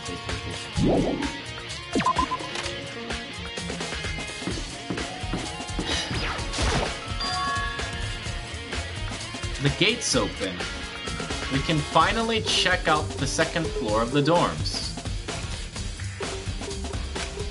Which means I have to do it.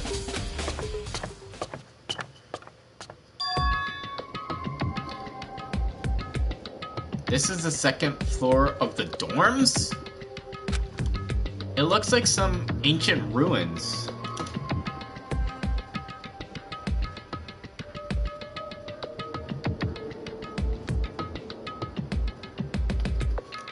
Okay.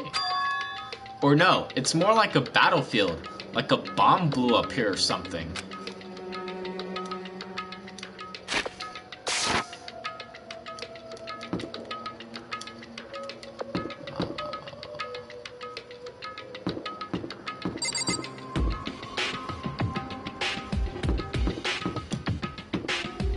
Blood. Red blood! The Pepto-Bismol blood is gone! Shouldn't that door have fallen over? How can... That door should be fallen over. Okay, so we can go to that door. We can also go in here. And there. Hey! Hey, it's Egyptian! Cool. Okay. Is that some typical graffiti? What else is there on this floor?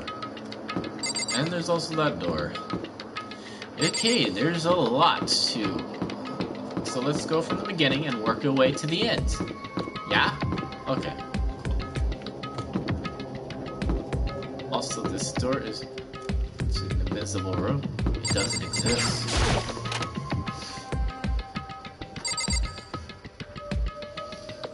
Holy fuck.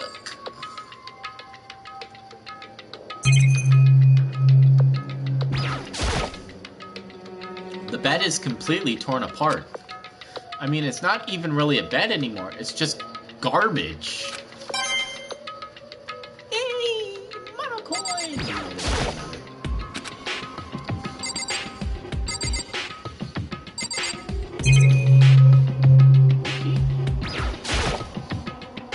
I opened the door just a crack and glanced inside and immediately closed it again. There wasn't even a hint of a bathroom, just a big pile of rubble. Yep. Alright, that's it for that. I'm sure it's not gonna let us go in here.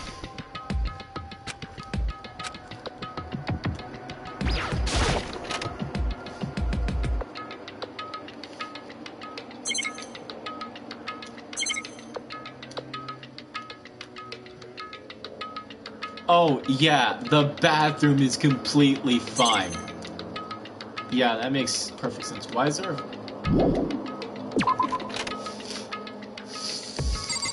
Yeah, bathroom being fine, it makes perfect sense, right?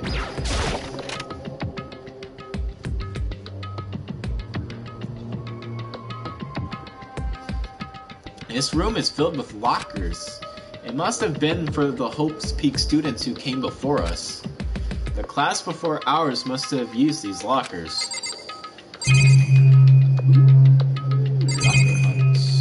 Locker hunt. Locker hunt. There's a metal plate mounted to the locker. I really want to know what's inside, but there's no way.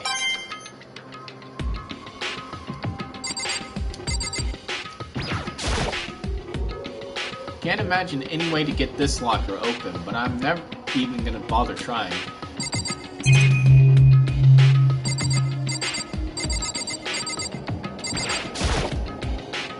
I wonder if I can open this locker. Nope, locked. There's a card reader installed on the door. That must be how you get the locker open. After all, it's pretty similar to the card readers for the locker rooms on the second floor of the school. And you have to use your e-handbook to open those up. So does that mean... Well, let's just give it a try. I took out my handbook and ran it across the card reader. And then, no luck. Maybe only the locker's owner can open it, which means none of us can do it.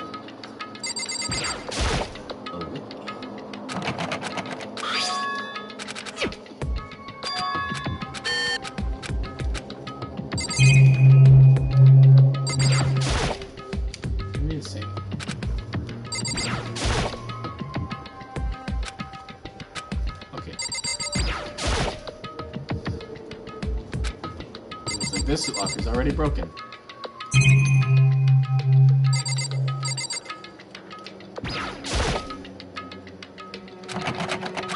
Nope, locked.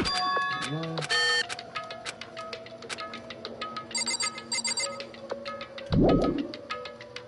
I'm not done yet. So drink time.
pretty useless.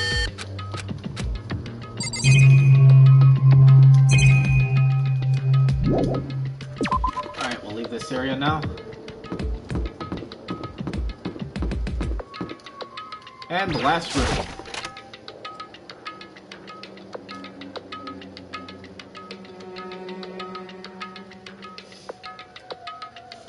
This room doesn't really feel like a student's room. It has a more adult atmosphere. Correct. It's the headmaster's private room. Kyoko! Indeed. I've been through this room several times already, but I still have one little regret. So I decided to check it out one more time. Huh? A regret?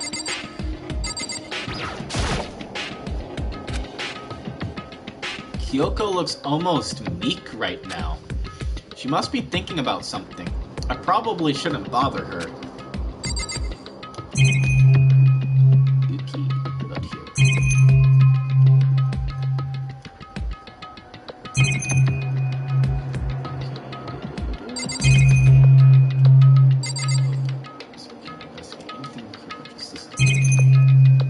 Click on chair. The ultimate chair. A leather chair. But not just any chair. The ultimate chair. I can't imagine a student using something like this. It must have been the headmaster's.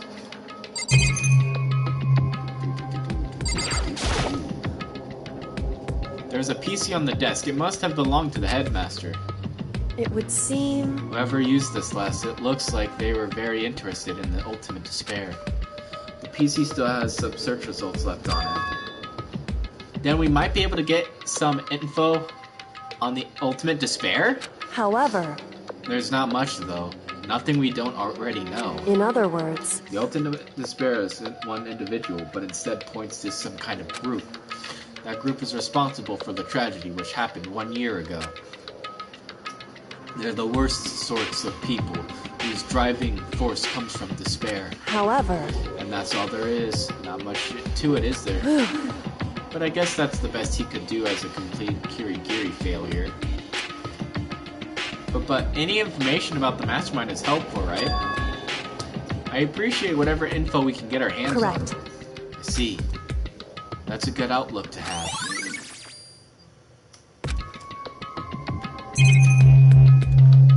The keys. Good fancy keyboard. Next. The desk is home to a computer. It must have belonged to the headmaster. Ooh, coin. Nice. Of course, you don't matter anymore.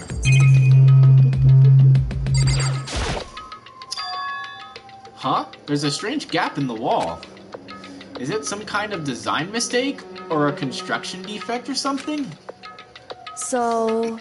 There's a gap here, but not just any normal gap. I can feel a breeze coming out. A breeze? Indeed. There's likely an open space on the other side of this wall. Open space, does that mean... You mean like a hidden room? I think I might know how to open it. However... That's where I ended up getting stuck, which is the regret I mentioned.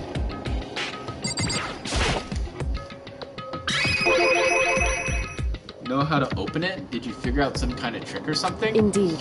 A very easy trick, yes. So easy I'm not sure you can even call it a trick. I saw a program on that PC and that I think controls it.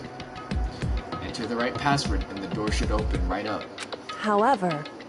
But I don't have a clue what that password might be.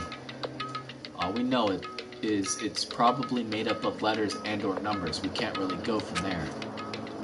You're right, but that's not nearly enough to go on. Well, you're right, that's not nearly enough to go on. It's true. I looked through all his paperwork and all the files on the PC. Everything I could think of. I learned more about him than I had any desire to. But nothing that might have been his password. When I think of how much time I wasted on this... Jeez. So there's a hidden room she couldn't get into? That's what she meant by regret? I think we can assume that there must be some kind of clue waiting in there. But maybe for her, there's more to it than that. Anyway, if we want to get in there, we need to figure out the password. And if Kyoko can't figure it out, no way do I stand a chance. No, wait, there might be a chance. The password could be something Kyoko wouldn't have thought of, or something she didn't want to think of. For example, what about your name? What? Huh? Oh, sorry. I was just trying to think of what the password might be. I'm sure she hasn't tried it. I mean, it's totally understandable. After the way she talked about her dad, the idea that he would use her name as his password, knowing how she is, I bet the idea never even occurred to her. Do you mind if I try it just to be sure? Well? It's not like you need my permission. If you want to try it, do whatever you want. Okay. Get the key, here we go. You know, I'm glad I thought of trying Kyoko's name. But if that's not it, that might just hurt Kyoko even more. Hey. If you're worried about me, Makoto, don't be. I already know that your guess is wrong. Okay. In that case, here goes nothing. I collected myself, then turned to face the computer monitor. Let me just type the password here. I typed in her full name, Kyoko Kirigiri. My hands were tense, slightly trembling, and as I finished typing it in...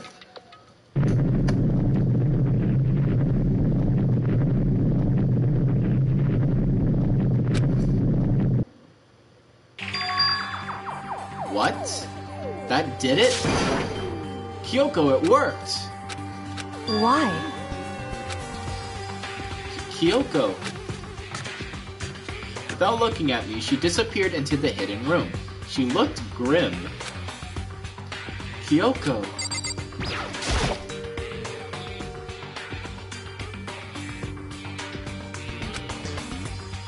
Hey, Kyoko. I may as well not even have been in the room. Her gaze was fixed on only one thing. A present? Wrapped and covered with such joy. That's what made it so unusual. Well, too bad. Okay. There's a brightly colored box here. It seems totally out of place in here. The more I look at it, the more suspicious I get. Should we open it? I'm getting kind of a bad vibe from it. But I mean, we can't not open it. Okay. Makoto. Be careful, Makoto. Why? Why? You think it's dangerous? No, not dangerous. But surprising, probably. Huh? It would seem... If it is what I think it is, at the very least, it's not something you'll be happy to see. Wait, so you know what's in there? Anyway... Just don't scream or anything, okay? Are you saying it's something that'll make me want to scream? Okay, I'm just gonna open it. Step by heavy step, I approached the box. I took a deep breath and took hold of the lid. Slowly, ever so slowly, I lifted it up. Light began to sneak its way into the box. I stole a hesitant glance inside and... Kyoko's advice was no use. I let out a trembling cry. What was in the box? It was bones. Human bones. It was the last thing I expected to find in such a bright, joyful box. I mean, who could have possibly imagined? I see. Just as I thought. What? Just as you thought? How could you have known that? I mean, there were bones in there. Human bones. Wrong. Well, it's not that I was thinking of the bones specifically. I just had a feeling it would be his body. But that's pretty much the same thing. A dead guy in a box. My father. Huh? What about him? Correct. What you found in the box. Those bones. That body. That's my father. Or at least what's left of him. Are you serious? Nice. Nice. This is Kyoko's dad? The same man she's been searching for? But hold on, how can you know that for sure? How do you know that's him? So... Given all the information we have already, that's the only possible answer.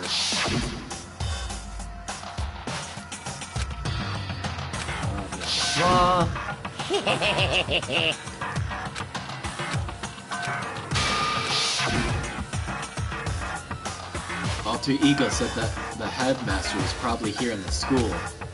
But the only ones who were alive at the start of the killing game were us 16 students. When you put those two ideas together, it doesn't take much to assume. In other words... that most likely my father was in the school, but he was also dead. That's my assumption anyway. As Kyoko explained her analysis, she was completely calm. Or no, she wasn't calm. She was only trying to seem calm. She said it was just as she thought, so she knew it was a possibility. But I have to believe that at some point she wanted to be proven wrong. Which is why she never looked in the box herself, even though she had plenty of chances. I know Kyoko said she wanted to see her father so she could cut off all ties. But was that all there was to it?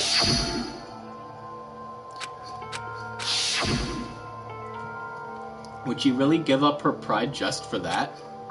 I couldn't help but wonder.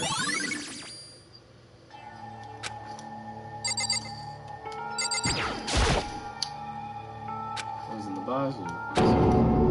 Bones? Huh? This picture. It's all faded. It must be pretty old. That doesn't look very faded. Wait, is this a picture of... Hey, Kyoko. Why would you? Well, this is annoying. I came here to cut myself free of the past, and yet...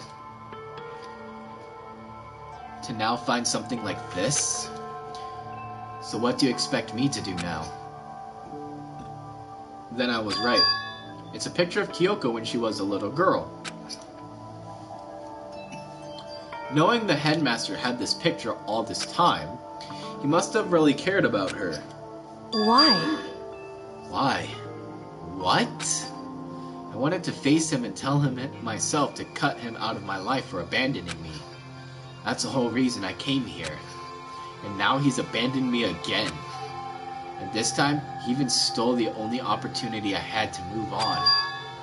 Has there ever been a worse father? Kyoko. Photo of Kyoko and Headmaster has been... blah blah blah.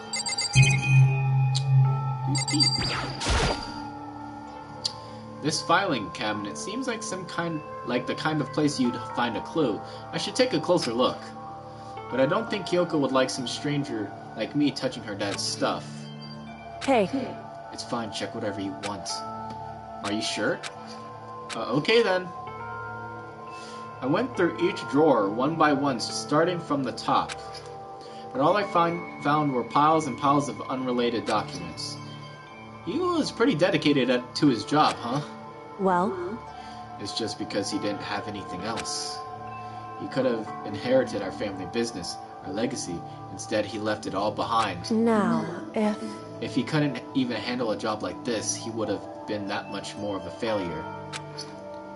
I'm sure he couldn't stand the thought of that, and it made him desperate.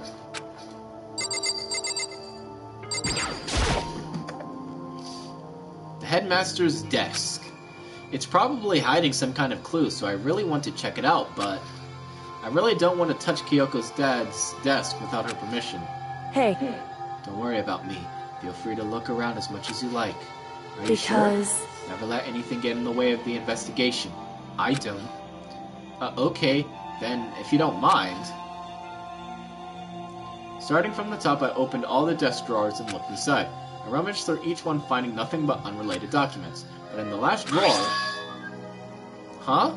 Is this... It's an e-handbook, right? and it has a label on it that says, "In case of emergency." I'd found some kind of emergency handbook in the headmaster's desk. In other words, A handbook with no limitations given to the school's ultimate authority, the headmaster. I'm assuming that's what that is. I think you're probably right. it would seem... It might prove useful as we continue our investigation. Why don't you hold on to it? Huh? But Kyoko... I don't need it. If you don't want it, go ahead and leave it here. Then I guess I'll take it. Is it really okay? Yeah, you should take every chance you have, Makoto. Ignore what the others say. Oh, damn it. Hey. No. Oh my god. Listen, Makoto. Huh? Can I ask you a favor? A favor? Now? Wait.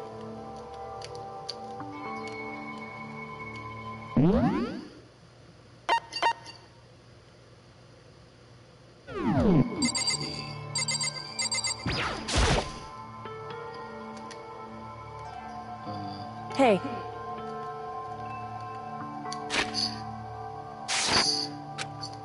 Huh? Oh, yeah. Okay.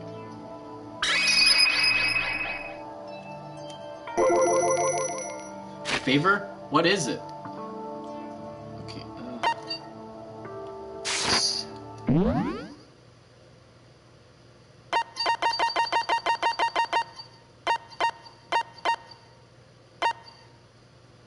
Okay,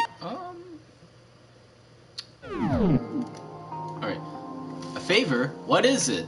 So... I know it's completely unreasonable to ask you this, and I know it'll only inconvenience you that much more, but... Hey. Could you leave? Huh? Correct. Just for a little while. I'd just like to be alone for a bit. Kyoko! Don't worry, I'm fine. I just need to calm down a little. Just a second. I need to get my emotions in order. You know, Kyoko, you told me before that the relationship you had with your dad, how you're only connected by blood, not by heart and soul. But maybe that picture motivated him, and maybe he hoped to see me again. Wait. Maybe that picture motivated him. Maybe he hoped to see me again someday. Is that what you were going to say? If so, it's just a theory. And this isn't an issue that can be settled with theories. That picture doesn't change the facts of what happened, what I went through. Well, that problem can't be solved so easily. You're right. I'm sorry. Anyway... Once I've gotten myself under control, I'll return to the investigation immediately. So please, just give me some time to myself. Okay, I understand. Then I'll see you later.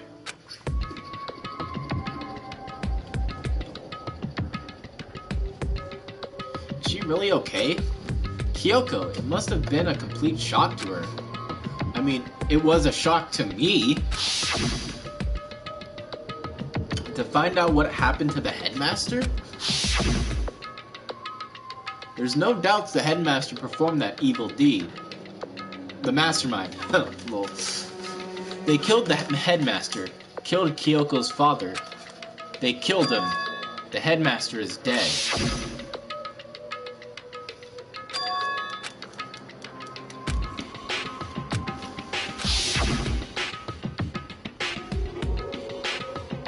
But we were wrong about that. The headmaster wasn't the mastermind. Which means the mastermind's true identity is...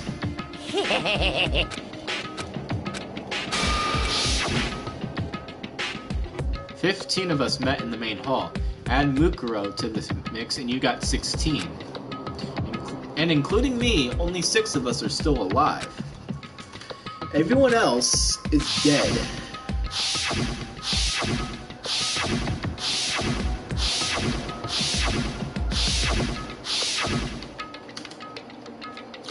Even Mukuro. Even she's undeniably dead.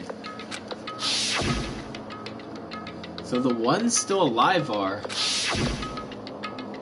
me, Byakuya, Hiro, Toko, Hina, and Kyoko. Only those 6 people are still alive.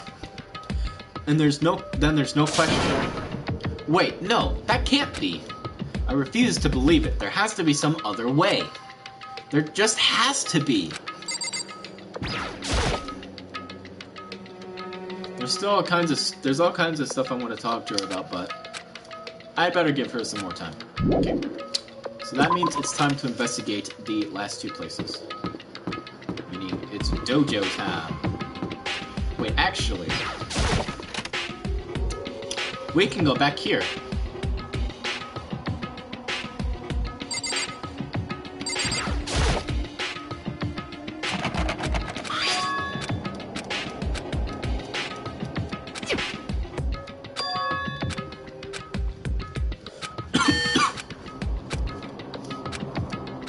But what about that emergency handbook I found in the headmaster's hidden room?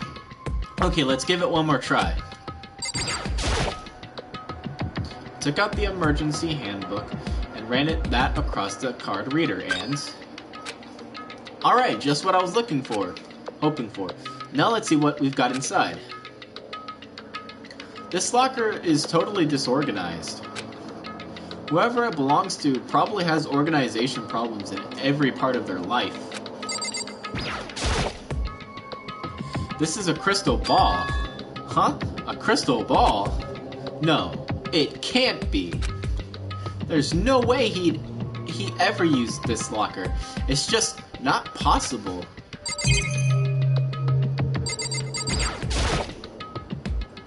Is this a deck of playing cards? No, they're tarot cards. But wait, aren't those used for telling fortunes? It's just a coincidence, right? And there's all kinds of textbooks and notebooks stacked up in no particular order, and dust everywhere. I have to assume whoever's stuff this is didn't do a lot of studying. Not that I can really talk. Trying to act as casual and natural as possible, I picked up one of the notebooks I saw. But the moment I looked inside the notebook, any sense of easiness I may have had evaporated. What? There was no denying what I saw. Inside the notebook was written, Yasuhiro Hagakure. Is this our Yasuhiro? The notebook was also contained a large number of notes for a variety of different classes. Which would mean he attended classes here? No, that can't be possible. I mean, Hiro came to the school at the same time as the rest of us. And we're all sucked into this evil world. We never had the chance to take any classes. So, what is this notebook?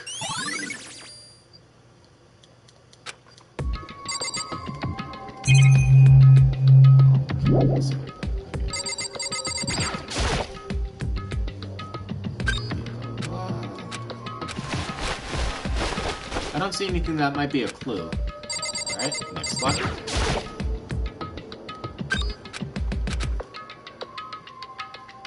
This thing is practically empty. There's just one thing, some kind of pocketbook. I don't see a name written on it, so I can't say for sure whose it is. But there's some writing inside. It could be important. I don't like violating the owner's privacy, but I'd better take a look. It looks like a girl's handwriting, and all the letters are spaced out evenly, like whoever wrote them was measuring them. Whoever wrote this must have been really meticulous. Huh? I was flipping through the pocketbook, but my hand froze when I got to a certain page. I saw something familiar written there. Words I'd heard before. There's a plan to turn Hope's Peak into a shelter and isolate the students here in a communal life. Communal life. Fucking hell, I cannot English today. I decided to talk to the one who came up with the plan directly. It just so happens to be the headmaster and my father. He was willing to give me some more details regarding the plan. Here's what he said. The point is to keep our student prodigies safe, to keep them as our hopes for the future. Only their genius can overcome disaster, and only their hope can overcome despair. For the future of our country, our world, it's not an exaggeration to call this our final hope. We must isolate our superior youth from the corrupted world to serve as the foundation for a new era. This is the only hope we have. I hope that you'll be willing to go along with this plan. So that's what my father had to say to me. As usual, he made a selfish decision without consulting anyone else. I can't imagine a worse father. This can't be true, can it? But I knew it was, and I knew exactly who the pocketbook belonged to. Kyoko. It couldn't be anyone else. But if this belongs to Kyoko, what was it doing in this locker? And what she wrote here completely contradicts what she already told me. She said she hadn't seen her dad since he left when she was little. I decided to talk to the one who came up with the plan directly. It just so happens to be the headmaster and my father. What does this all mean? I quickly scanned the remaining pages of the notebook. I must have been looking for something that would prove me wrong about this whole thing. But when I reached the last page, the question mark spinning through my mind just started spinning that much faster. What time is it? Oh, it's only 9 p.m. Cool.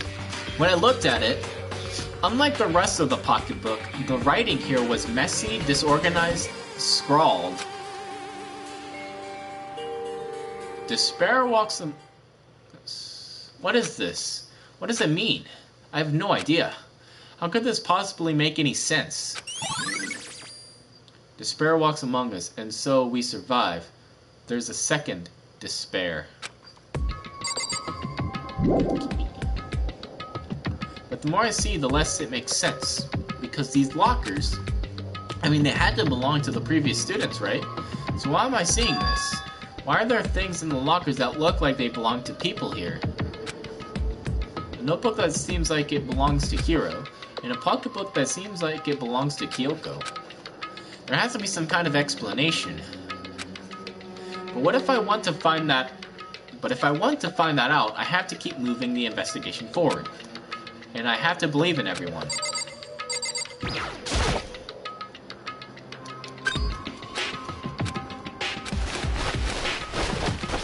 I think the rest are going to be the same.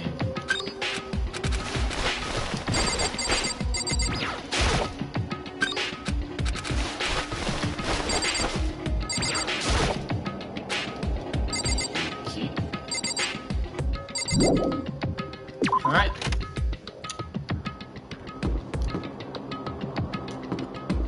I wonder... I'm going to try something again. I'm going to go right back here. I just want to check, see if anything's different now. I doubt it. Okay. Just wanted to be sure. Okay, here we go.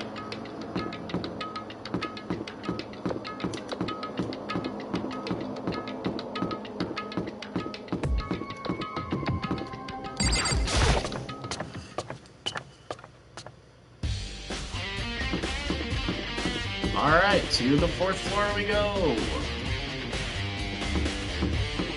Actually,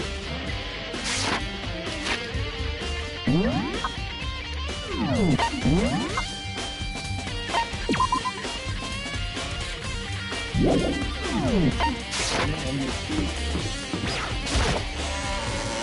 we go.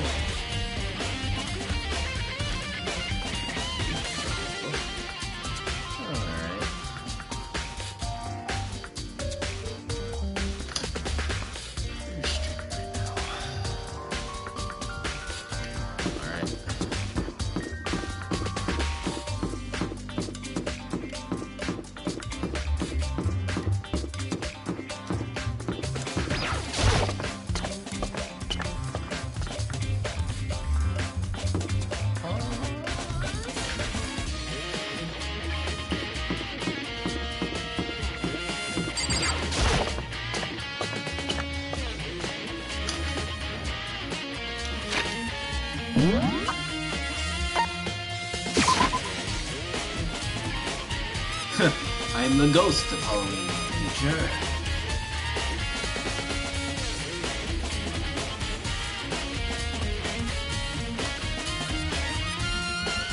Boo.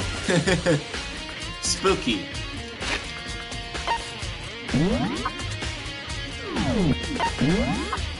Very spooky, Ren. Oh, wait. Turn around.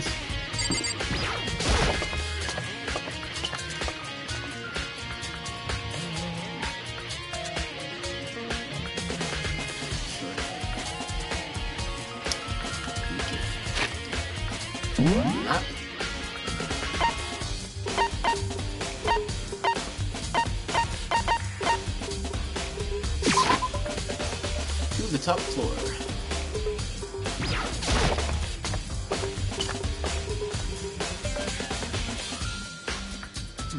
Okay. Now.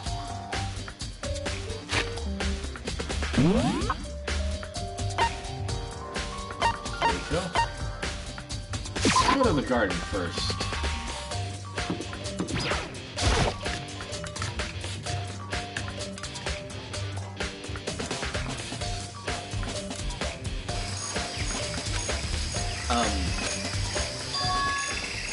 Huh?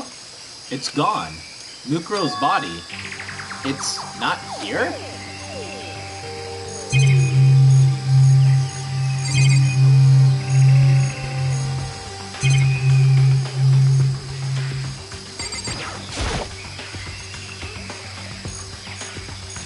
There's still just the 4 chickens left. Honestly, I'd be kinda terrified if there were more than that.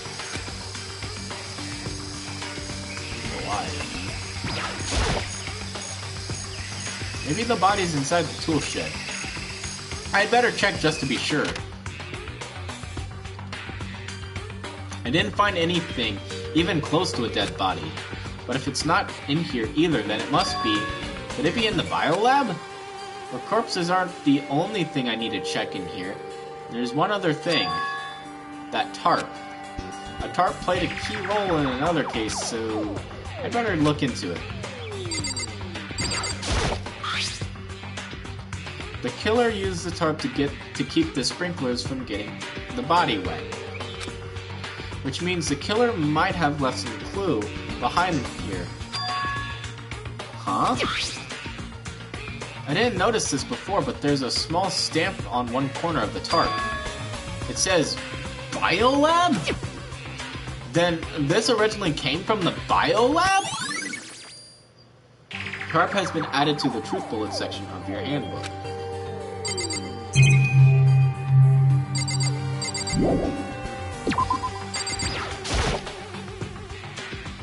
It's that lawnmower. I don't think it's related to the case. Alright, that's it. They are done in hell. That's all I really needed to check in here. Okay, here we go.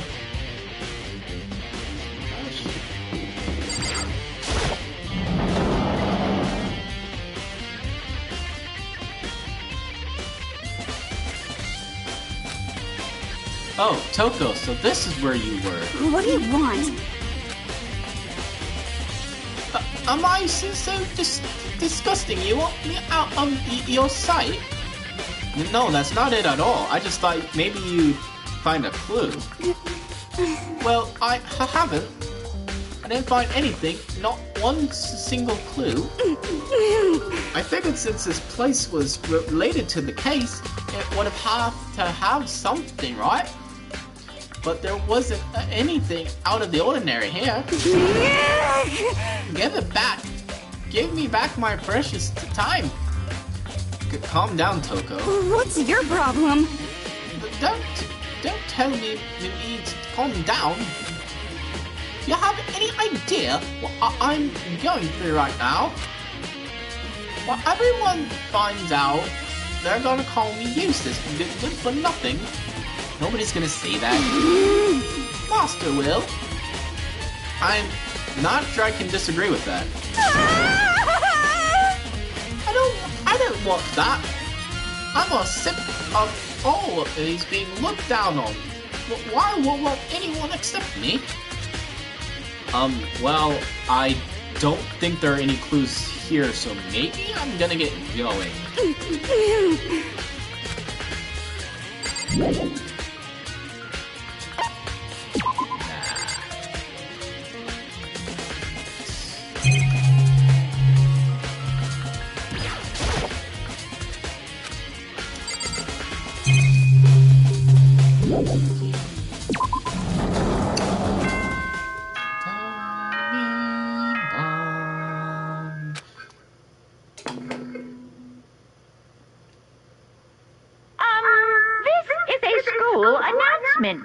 Is everyone working hard? Is your investigation coming along nicely?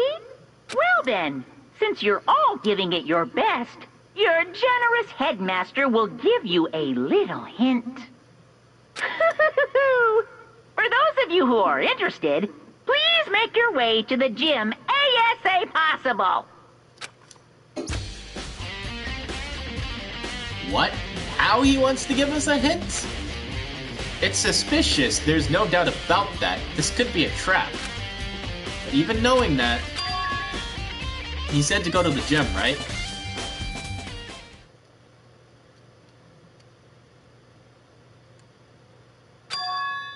Oh, hey, hero. Whoa, Makoto. Why'd you act so surprised? No reason. You heard Monokuma's announcement, right? Are you here to find out what he has to say? Wait, are you here to find out what he has to say? I just did, actually. I'm on my way out. You already talked to him? What'd he say? Listen, sorry, but I gotta go. Hero, wait! There's no point in trying to stop him. He ran off like a frightened animal. Hero? It was like he was trying to avoid me. I was hoping to talk to him about the notebook I found in the locker. He has been hiding something this whole... Has he been hiding something this whole time?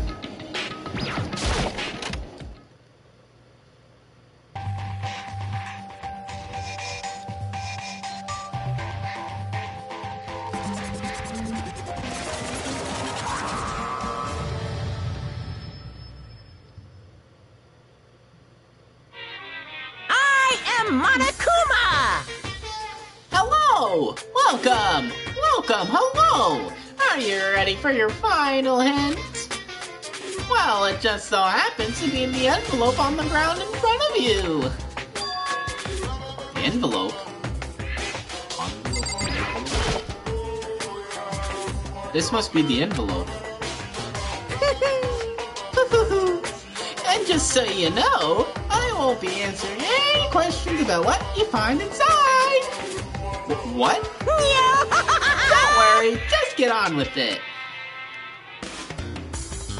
Monokuma's cryptic words didn't make me feel any better, but I picked up the envelope and opened it. What I found was a single photograph. It featured a bunch of faces I recognized extremely well. It was everyone who'd come to Hope's Peak at the same time as me. Wait, but... there's someone behind Sayaka. She's the only one I don't recognize. Wait, that's not true. I do recognize her. That's right. When Byakuya and I were in the headmaster's room, and we looked at that file... Mukuro Ikosaba? And this girl is... What? Why? Why is Mukuro here with everyone else? And even more than that, just having everyone posed like this is weird enough by itself. And we're all wearing matching uniforms. I don't remember anything like this. Matching, huh? Really? Look at Leia. Leia is not wearing matching clothes. Neither is Yasuhiro. Neither is Hifumi. Neither is Celeste. Neither is the person behind, also Junko. Neither is Junko wearing matching clothes. Everyone else is wearing matching clothes though. So, well, I guess even, even Pompadour over there, Mondo Awada isn't even wearing matching clothes. It's similar, but not close enough. Just saying, he's not wearing a tie, so. And now that I'm looking at it, it's not even everyone. I'm not in the picture.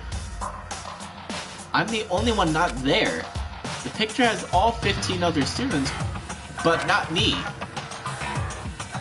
But I guess that makes sense. After all, I don't remember ever taking a picture like this. I went to junior high with Sayaka, but the first time I met everyone else was when I arrived here at Hope's Peak Academy. So it's natural for me not to be in this picture, but what's definitely unnatural is that everyone else is in the picture. I thought everyone was like me and didn't know each other until they got here. But if this picture is real, then could that mean, could it be everyone else and just me?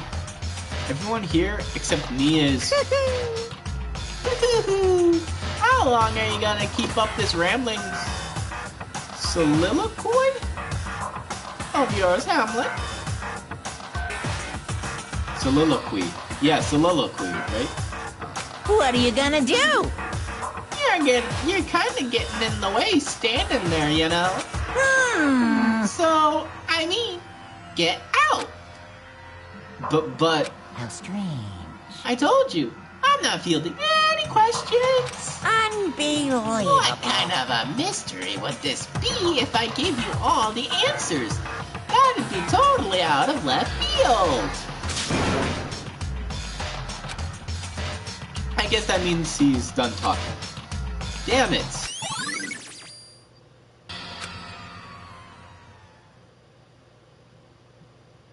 So in the end, all I found in the gym was even more confusion.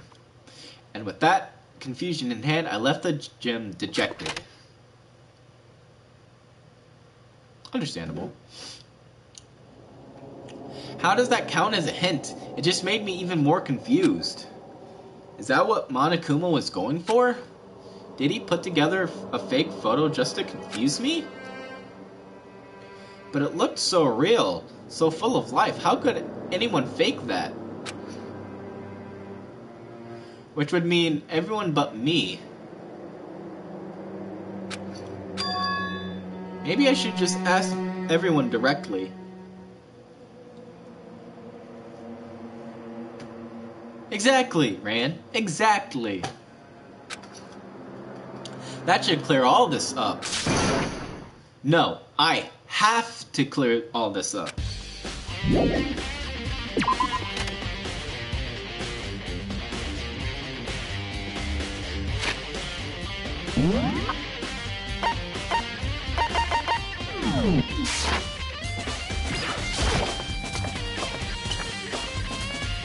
What if everybody's gonna be in the suit?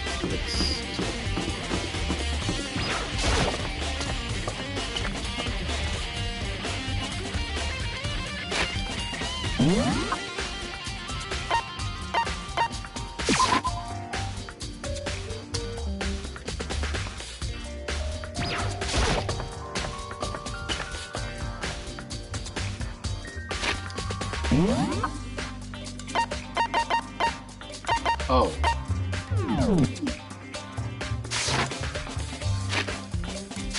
Wait, oh, everybody must be at the... Okay. Everybody might be in the...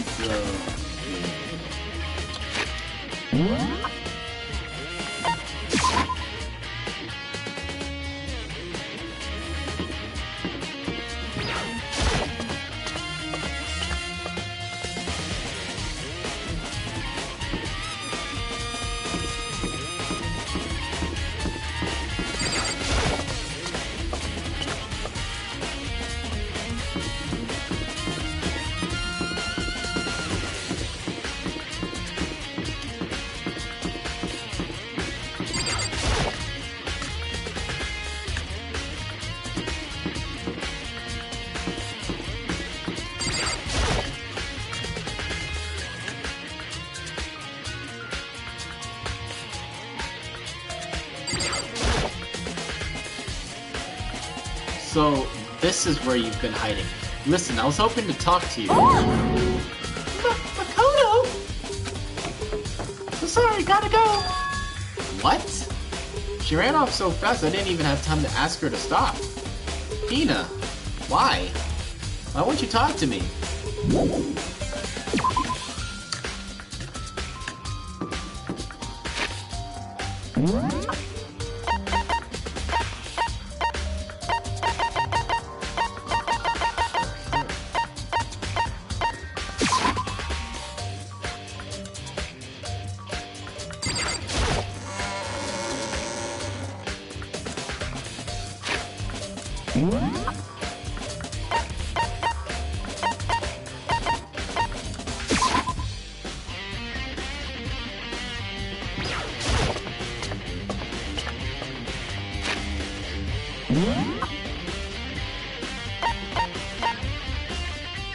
Archive. To the library.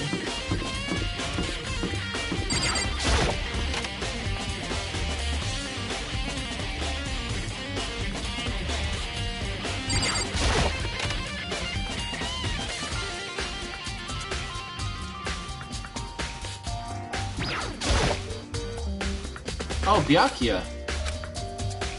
Listen, do you think we could talk? That's Byakuya? enough. I have nothing to talk to you about. Don't talk to me as if we're friends. Hey, Byakuya, wait!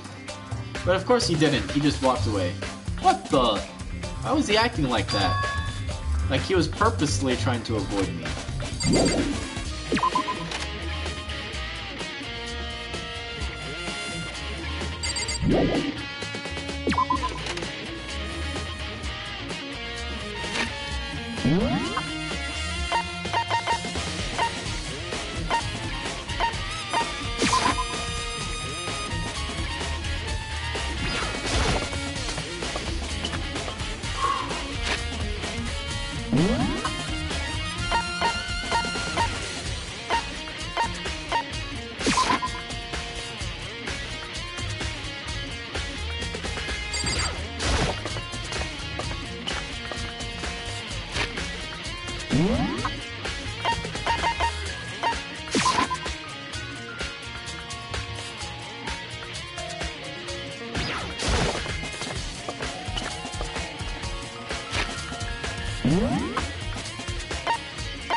Hey, hero. Makoto. What's going on with you? Every time I see you, you freak out like that. No. Sorry, but I'm in a big hurry. Once again, he ran off like a terrified rabbit. Hero, what's wrong? I still wasn't able to talk to him about the notebook I found. It was like he was avoiding me. Like he was afraid of me. Why?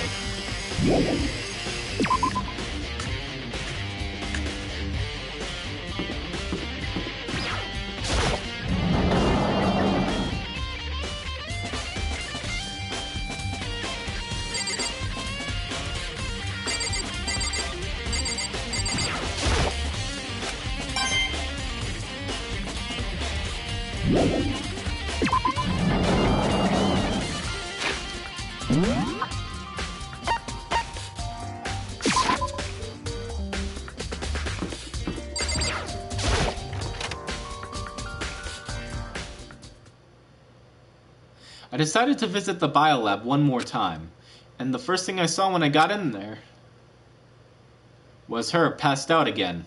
Huh? Toko? Toko, are you okay? No. She's not dead, is she?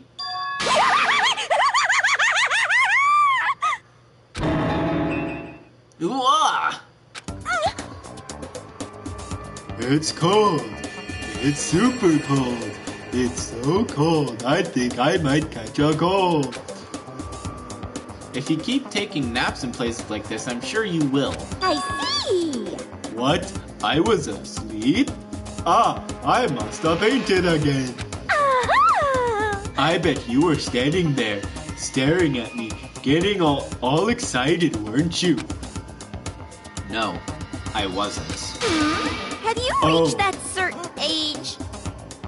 Oh, then what? Hot and bothered? Straight up horny? Okay. So, why did you pass out? I don't know. Last thing I remember was me waking up just now. What did you do to Miss Morse? Morose? Oh, that's right, your memory stops and starts each time you switch. Bingo Bazinga! We share some basic knowledge, but our memories are very much separate. You SOB!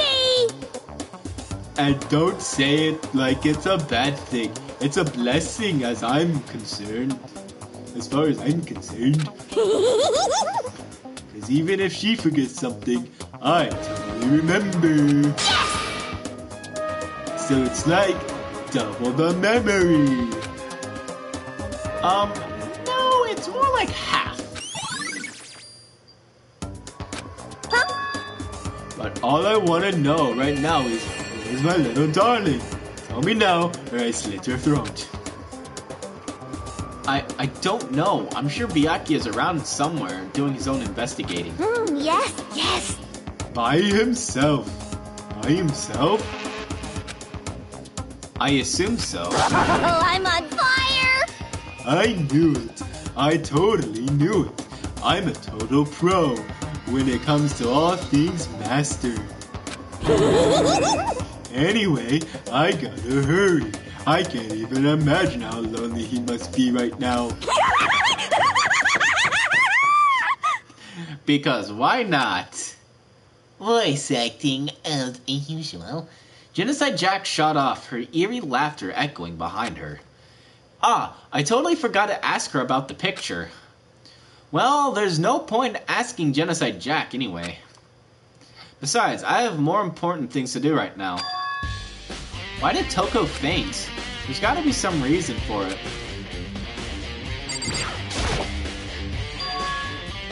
The fridge, it's open! But I'm sure they were all shut tight last time I was here. That must be why she passed out. Right. She faints so easily. Kyoko! Makoto. It's getting late, isn't it? Are you okay? Indeed. I'm sorry if I made you worry. No, you don't have to apologize. Listen. About this room.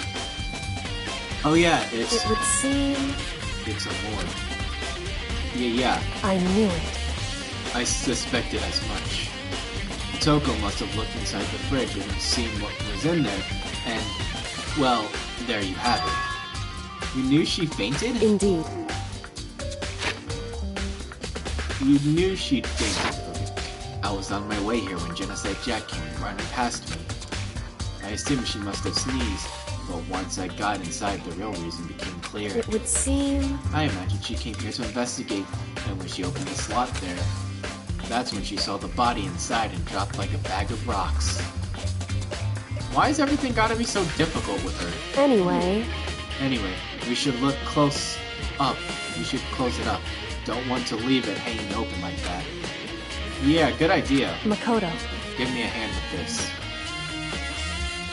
Kyoko approached the fridge, hands outstretched. But suddenly, she stopped. What's wrong? Listen. Maybe we should wait a second before closing it. Huh? How come? Because Mukuro's body is in here. What? It would seem... I fucked it up. Mukuro's corpse? Mukuro's body is inside the fridge? I see. Just like every other time, the Mastermind probably brought it up here while we were in the class trial. The Mastermind did it? Because they assumed we wouldn't be doing the class trial over again, I guess. So... You may be right. Either way, now I can finally get a good look at the body. Oh, that's right. Kyoko didn't get a chance to check the body during the last investigation. Makoto. I need to do my own examination of the corpse as soon as possible. I'm going to find a clue this time, and I'm going to grab the mastermind by the tail. Okay, so what should I do? So then...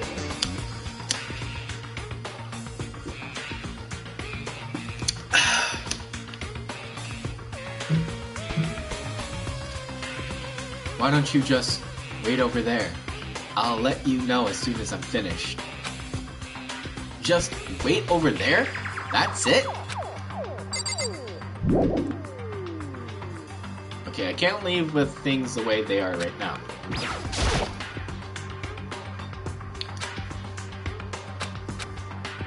Oh, wait. Ah, fuck, I fucked it up. Well, I missed all that. Hold on, actually I can... These ones aren't. It would seem the blue lights comes on when a slot is occupied. So when someone's in there, the blue light comes on. Looking around the number of lights that are on, including Mukuro's, there's 9 in all. 9? 9 lights? Where do you look through this instruction? More importantly... Bum bum bum bum. You know, I think I've seen a tarp like this somewhere before. Ah, it's the same one I found in the garden tool shed. And if I remember that tarp, it had a stamp on it that said Biolab. And that's the tarp that was used to help camouflage the murder in the garden. At some point, someone got it from the Biolab and took it over there.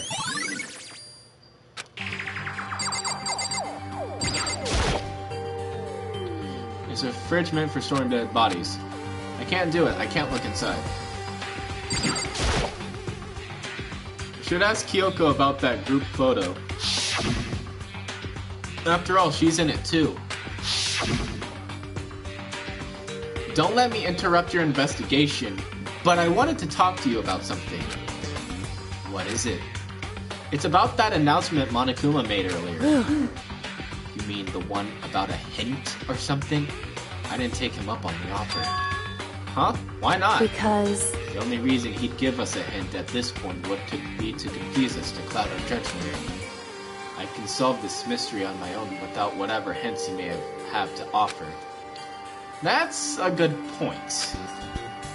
I wish I could go back and do the same thing, but what's done is done, I guess.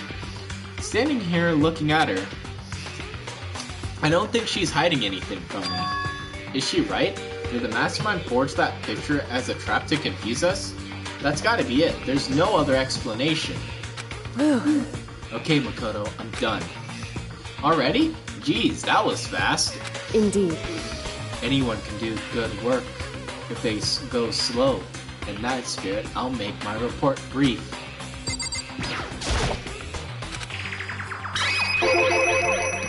So did you find anything? Indeed. I paid careful attention to the wounds and the traces of blood, and it seems highly likely that the stomach wound and blow to the back of the head were inflicted after death. Really?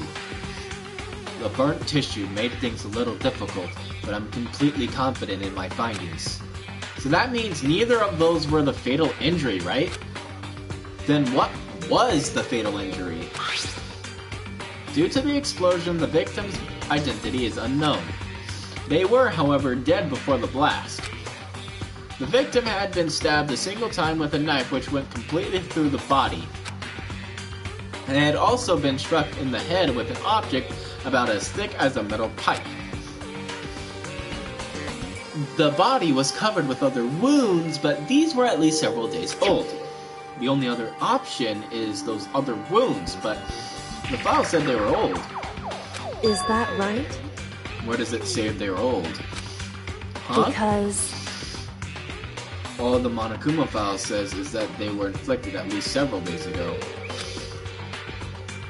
I guess I don't see the difference. Wrong. Well, the difference is immense, considering the impression they give. Listen. You seem to be equating several days old with simply old. However... But that doesn't quite follow logically. Old wounds, it makes it sound like they've been there forever, like they're not related to the murder. Are you saying they are? When all we got the Monokuma... But we all got the Monokuma fell, right? After she was killed, right? So if the wounds were at least a few days old, there is no way they could have had anything to do with it. So then... But what if Mukuro herself wasn't killed within the last few days? What? At the very least. Certainly you can allow it as one of the many possibilities, can't you? One of many? Right. A detective doesn't have supernatural powers. There's no way to predict the answer from the beginning.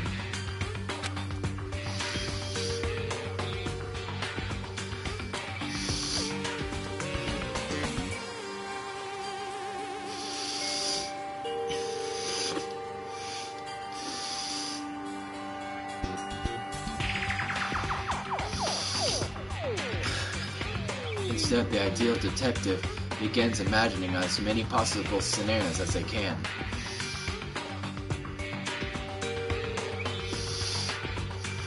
Hold on, I'll be right back.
Okay, I'm back.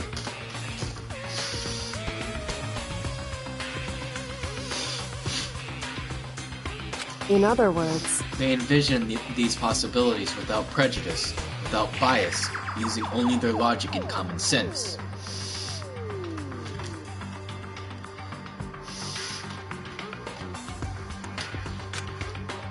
Then as they investigate, they test what they find against each of these possibilities. Of course, me telling you this doesn't mean you'll be any good at detective work. But beyond using that to solve this particular mystery, you should keep it in mind for the future.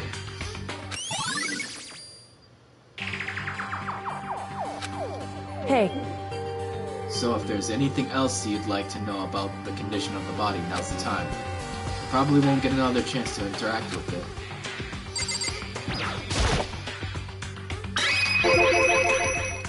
Come to think of it, there was one thing. Earlier when I was looking at Mukuro's profile, it listed her height and weight. So... 5 foot 7 inches, 97 pounds, vitals were 31, 22, 32. Did I get that all right? You remembered all that? They are indeed consistent with the corpse. So then... Indeed. Don't forget about the Fenrir tattoo. There's absolutely no mistake. Indeed. Our victim in this case, without a doubt, is Mukuro Ikosaba. And? Is that all you wanted to ask? Yeah, I think so. So then... It looks like we have no further business with Nucleo's body. Let's get going, it's kind of chilly in here. Oh wait, are we not gonna put the body back? Don't you think it's kind of sad leaving it out like this? Why? Sad? Did you forget? She was our enemy once. Part of the ultimate despair. But she still got killed. She's still a victim. Hey. Have you heard the phrase, you reap what you sow? Well, yeah, but still. You really are naive, you know that? It's really quite appalling. But she could have abandoned me, but she decided to help me instead. So for someone like that, what does it mean to be naive? So then... I think we've done all we can do here. Back to our separate investigations, yes? Ah, hold on! I still have one more thing to do. Something I need to talk to Kyoko about.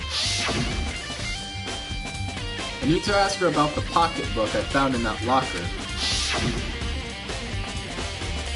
If I don't do it now... Hey Kyoko, I did have one last thing. I know I shouldn't, but I feel like I have to ask. What? Go ahead then, out with it. Have you really not seen your dad even once since you got here? What? So... What do you mean? Well, you know all those lockers on the second floor of the dorms? Indeed. I do, yes. But to get into any of the lockers, you need the handbook of whoever the locker belongs to. Actually, I managed to get them open using that emergency handbook. I see. The one you found in the headmaster's hidden room. And? So, did you find anything worthwhile in the lockers? I found a pocketbook, and after looking through it, I think it must be your pocketbook. Why is that? What makes you say that? Because... What makes you say that?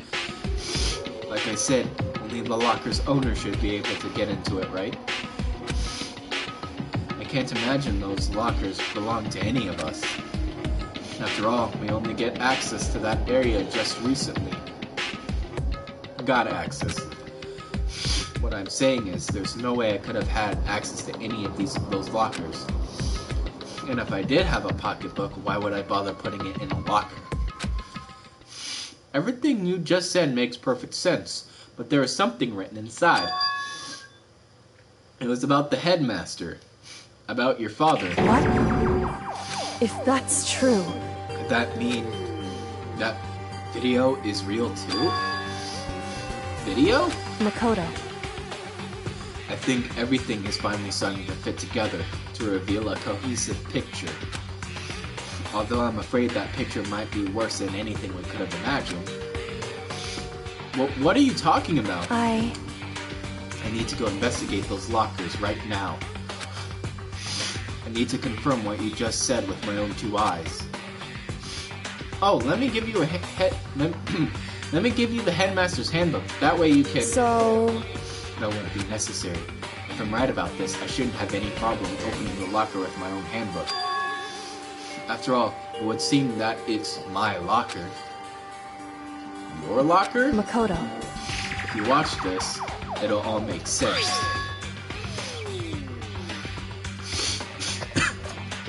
A DVD? And it says Class 78 Urgent Interviews? So... I found it in that hidden room after you left. Anyway... I don't have time to explain what exactly I think it means, so just watch it and see for yourself. I think you'll realize exactly what it means. You'll understand why you found my pocketbook in a place none of us have ever seen before. None of this makes sense right now, but I guess that means there's some important clue on this DVD. Makoto. Oh, and now it's my turn. Do you have a second to listen to me ramble? Sure. Ramble? In other words, So as it turns out, the arrangements I'd made didn't stick. Which means, what I mean is, I'm less and less sure of everything, even my own feelings. You were talking about your dad, right? I can never find the answers to the questions I wanted to ask for the rest of my life. And all because of the mastermind. However, But there's one thing I am sure of. When it comes to the mastermind, there's no room in my heart for forgiveness. I swore to destroy the mastermind. This is just one more reason to follow through on that. Kyoko's eyes burned with the fire of determination. The determination to defeat the mastermind. It's strange to be confronted with his death and suddenly feel this way. I couldn't care less if my father had found happiness. why? So why is it? Why does it bother me so much to know he suffered? To know how he suffered? It's ridiculous. There's just no understanding it, I guess. She let out a small laugh as she said it, but her smile was filled with sorrow. So, that's it for my rambling. There's still much to do before I can consider my test complete. Yeah, you're right. Hey, But keep this in mind. There is only ever one absolute truth. Whether that truth serves justice or suffering. Whether it's the greatest truth or the worst. What do you mean? Makoto. Even if the truth you uncover is filled with hopelessness, you still can't give up hope. Absolutely not, because all I can do is keep moving forward. That's pretty much all I'm good at, you know? Indeed.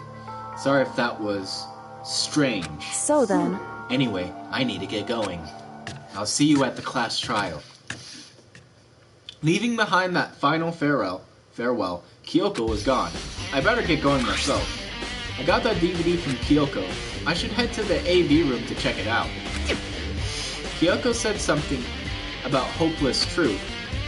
But no matter what happens, I won't lose hope.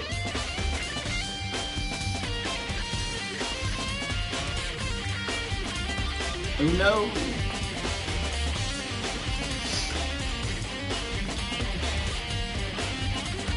Gonna collapse. Noi noi?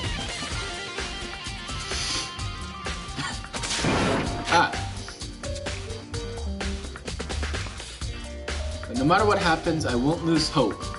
Even if it's the worst truth in the world. I can't afford to lose.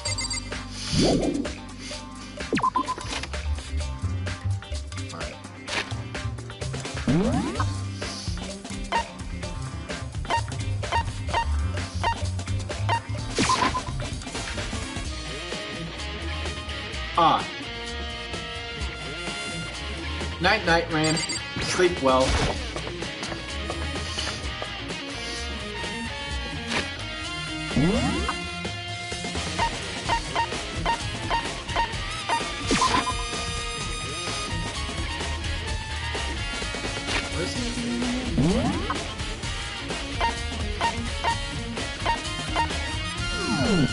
Third floor, right? Sleep well, Ran.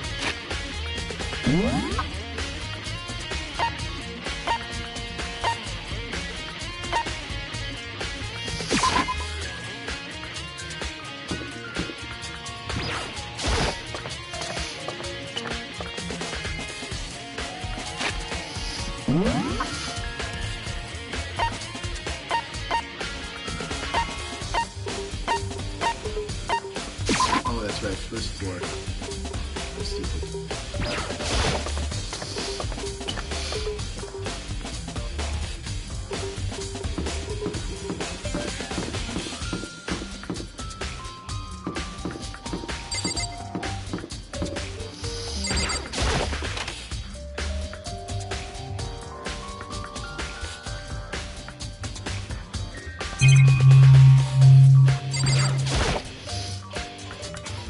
This should be able to play DVDs just fine. Well then, I'd better take a look. I took the DVD Kyoko gave me and put it in the player. It said that it was playing, but nothing appeared on the screen. I stared into the black of the monitor. It must have only been a few seconds, but to me it felt like an eternity. And then all of a sudden, an image appeared. So Sayaka? It took me by total surprise. I hadn't seen Sayaka in who knows how long, and there she was. Okay then, are you ready to begin? And the voice I heard was of the man positioned on one side of the screen. It was the voice of a middle-aged man. I do apologize, but I hope you don't mind if I record our conversation. I'm a little slow, you know. I never really got the hang of taking notes while having a conversation. It sounded like he was trying to make a joke, but Sayaka's tense face didn't move a single millimeter. So this video is meant to serve as a kind of contract substitute. It's not that I don't trust you guys. It's more like insurance. So please don't worry too much. Now then, let me get straight to the point. There is a chance that you may have to spend the rest of your life here in the school. Can you accept that? Do I start that? Sayaka was obviously at a total loss. It made total sense. Who would agree to spending the rest of your life in this school? Thank you. And I'm sorry about all this. Well, I can promise you that I will do everything in my power to keep you safe. As the headmaster of Hope's Peak Academy, I give you my word. As if on cue, that's where the video cut out. There was a lot I hadn't understood up till now. But this, only this, I simply couldn't comprehend what I heard. Because I know how much Sayaka wanted to get out of here. I know how much she wanted to escape and pursue her dreams with her friends again. She wanted out. She wanted that so bad, she tried to frame me for murder. So, why? Why would she say yes to living here for the rest of her life? As I sat there thinking about it, I noticed a sudden light. On the monitor, the video that I thought was finished flashed back on screen. My eyes darted back to the screen. And if I was confused before, what I saw next pushed me right over the edge. Huh? What I saw was me. Impossibly, undeniably me. So, Makoto, before we begin, I should let you know that I'll be recording our conversation. Yes. Me and the headmaster were looking at each other.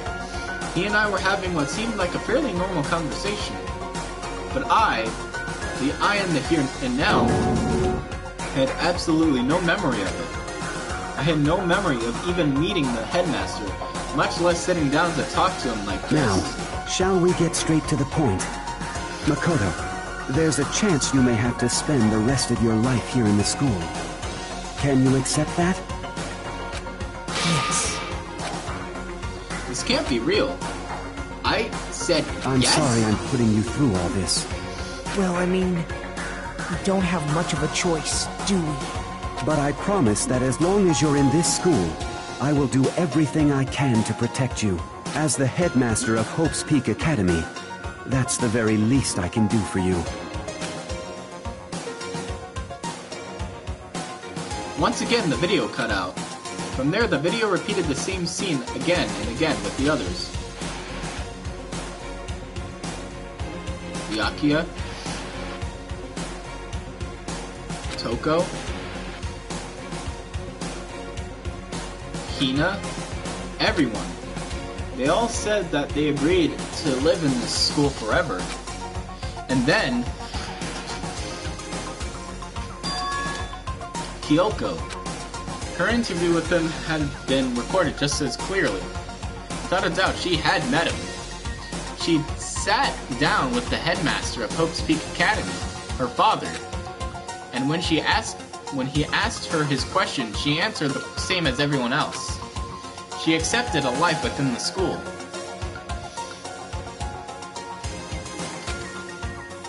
Just as Kyoko's interview was wrapping up, the monitor suddenly went black.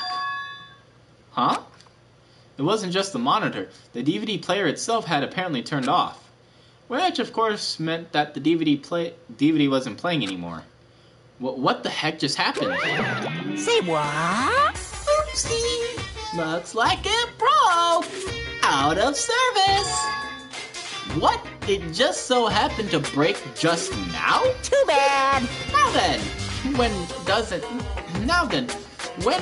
matter, failure can strike anywhere, anytime. That's what failure is, right? Failure my ass, you cut the power on purpose. Well, whatever. Even if I watched the whole thing, it'd just be more of the same. You'd ask them the question, and they'd all say yes. I couldn't help myself. I let out a huge, exasperated sigh, but as I did, I remembered something. That's right. It would seem... Hey. A convenient outcome. Something that seemed to obviously work in the favor of the mastermind. So does that mean I've lost my memory too? What about the others? Have we all forgotten? Or...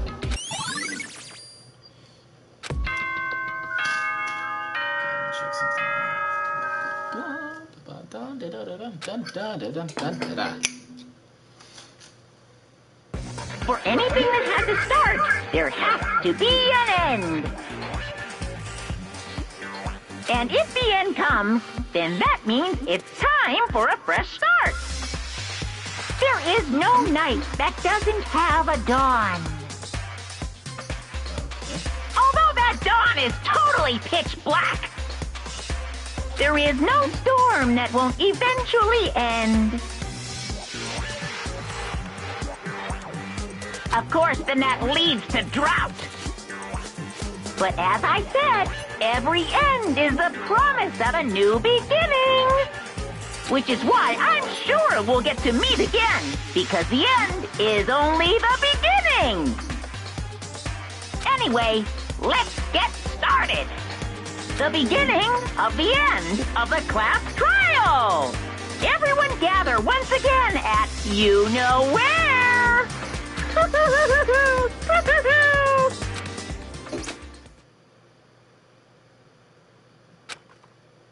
Oh, wait. It's about to begin again. The class trial is going to start. The final class trial. The last time all our lives will be on the line. The last time hope and despair are on the line. I don't have a choice. I have to do this. Okay then.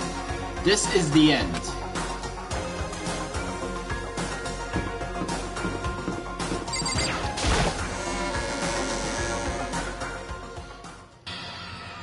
I guess I'm the first one this time. Makoto. You're early, Makoto. Listen. Does that mean you feel prepared? Yeah, for now, at least. But where's everyone else? Why aren't they here yet? However... Don't worry, I'm sure they'll be here soon. And just like she said... Byakuya! Byakuya? They arrived one after another. But they were all in the same state of shock. Hina? Hiro? Silence. And it wasn't any normal silence. It was the deafening silence of fear and suspicion. It was like the first class trial. You called for me and so I appear. Ah, my lady. Latte. I'm on fire! Ah, strong silent master is so wonderful, so cool, so hot. My loins are ablaze. Yes! Now listen, everything will be just fine if you leave it to me. My beautiful scissors!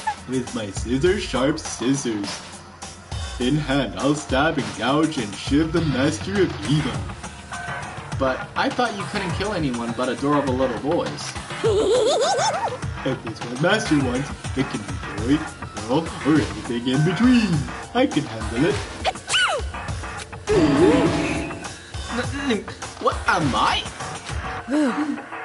No human language can describe the disappointment I'm feeling right now. Is everyone here? Oh, and wearing our gloomy ghost fixes, I see. Well now. Okay, well then, let's begin! Thrills, chills, kills! This final class trial is gonna be slathered in pitch black despair.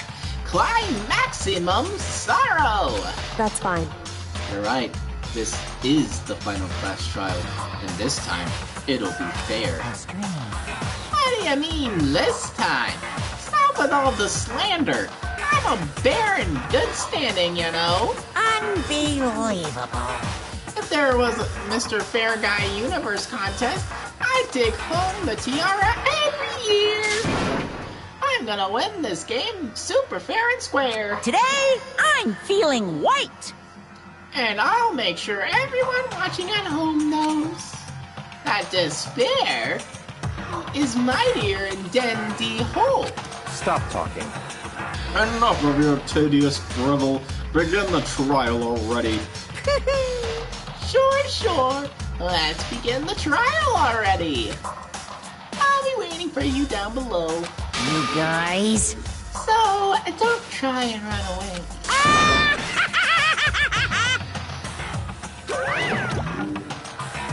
Laughing as loud as ever, Monokuma disappeared. Whatever. In the name of my family. This will be over in no time. With an inexplicable confidence, Byakuya was the first into the elevator. One by one, the others followed.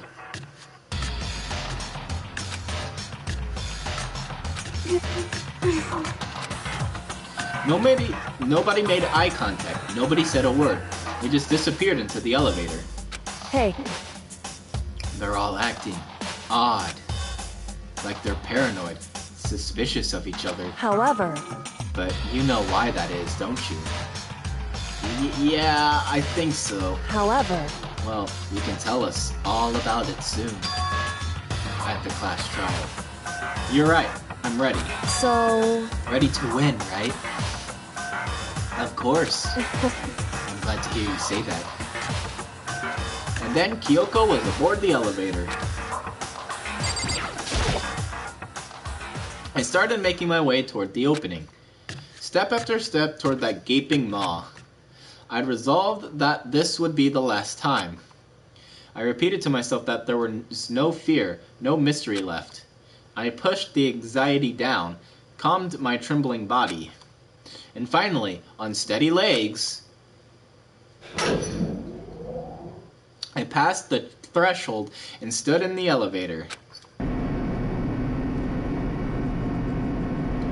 Without warning, it began to descend. Deeper and deeper. Deeper and deeper, deeper still. Deeper and deeper, deeper and deeper, deeper and deeper. Deeper and deeper it fell. I closed my eyes and sight fell away. All sound, too, disappeared. Alone in the universe, I waited for the elevator doors to open for the last time. What could have been seconds or centuries later, I felt the gentle vibration of the elevator come to an end. I slowly opened my eyes. This is the final trial site? What do you think? Isn't it just the perfect background for deciding a person's fate? It's the long-awaited last stage! The always exciting final boss battle! Woohoo! And now I'm gonna sit in on this one. I'll just sit right there in the vacant 16th seat. Thrills, chills, kills! Well then, let's begin!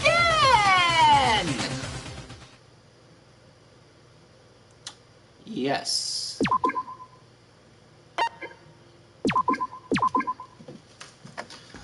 Alright. So this is gonna be where I let it end. Oh, that'd have been perfect if it was at 33, 33. But nah. Oh well. So this is the end of the stream. Now to find someone to raid. Who is available to raid? Let's see here. Let's see, Kratos is streaming, Pudge is streaming, Backseat Gorilla Productions, Nintagus, Azalea. I could raid Azalea, but I also kind of want to. Let's see, what's good.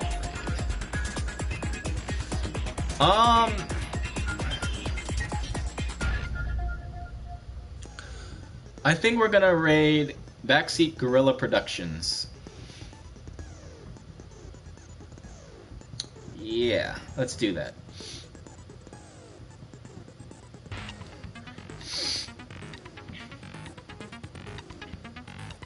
Alright, I'm gonna leave the link. And we shall head there. Straight away.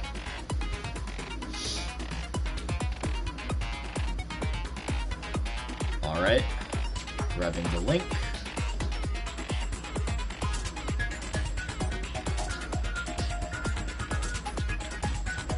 Alright. Here's the link to the stream. Hashtag Lugia raid as always. And without further ado, if you guys like this video, if you guys like this stream, leave a like, subscribe, share this stream with your friends, share the message, share everything, just go and share this stream. I will see you guys for the next, I'll see you guys in the next stream, which should be, I don't know, I think maybe next Saturday, possibly? Let's see, what's today?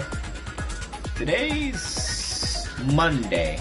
So yeah, next Saturday I will do another Danganronpa stream. We're gonna do the Clash Trial and end it there. And then I'll take a break from streaming Danganronpa, and then I'll focus mainly on Minecraft. Gonna be doing something for Team C's. So yeah, I've got a few plans for Team C's, so I can't wait for you guys to see that. I'll see you guys in the next video. Peace out. Oh, right.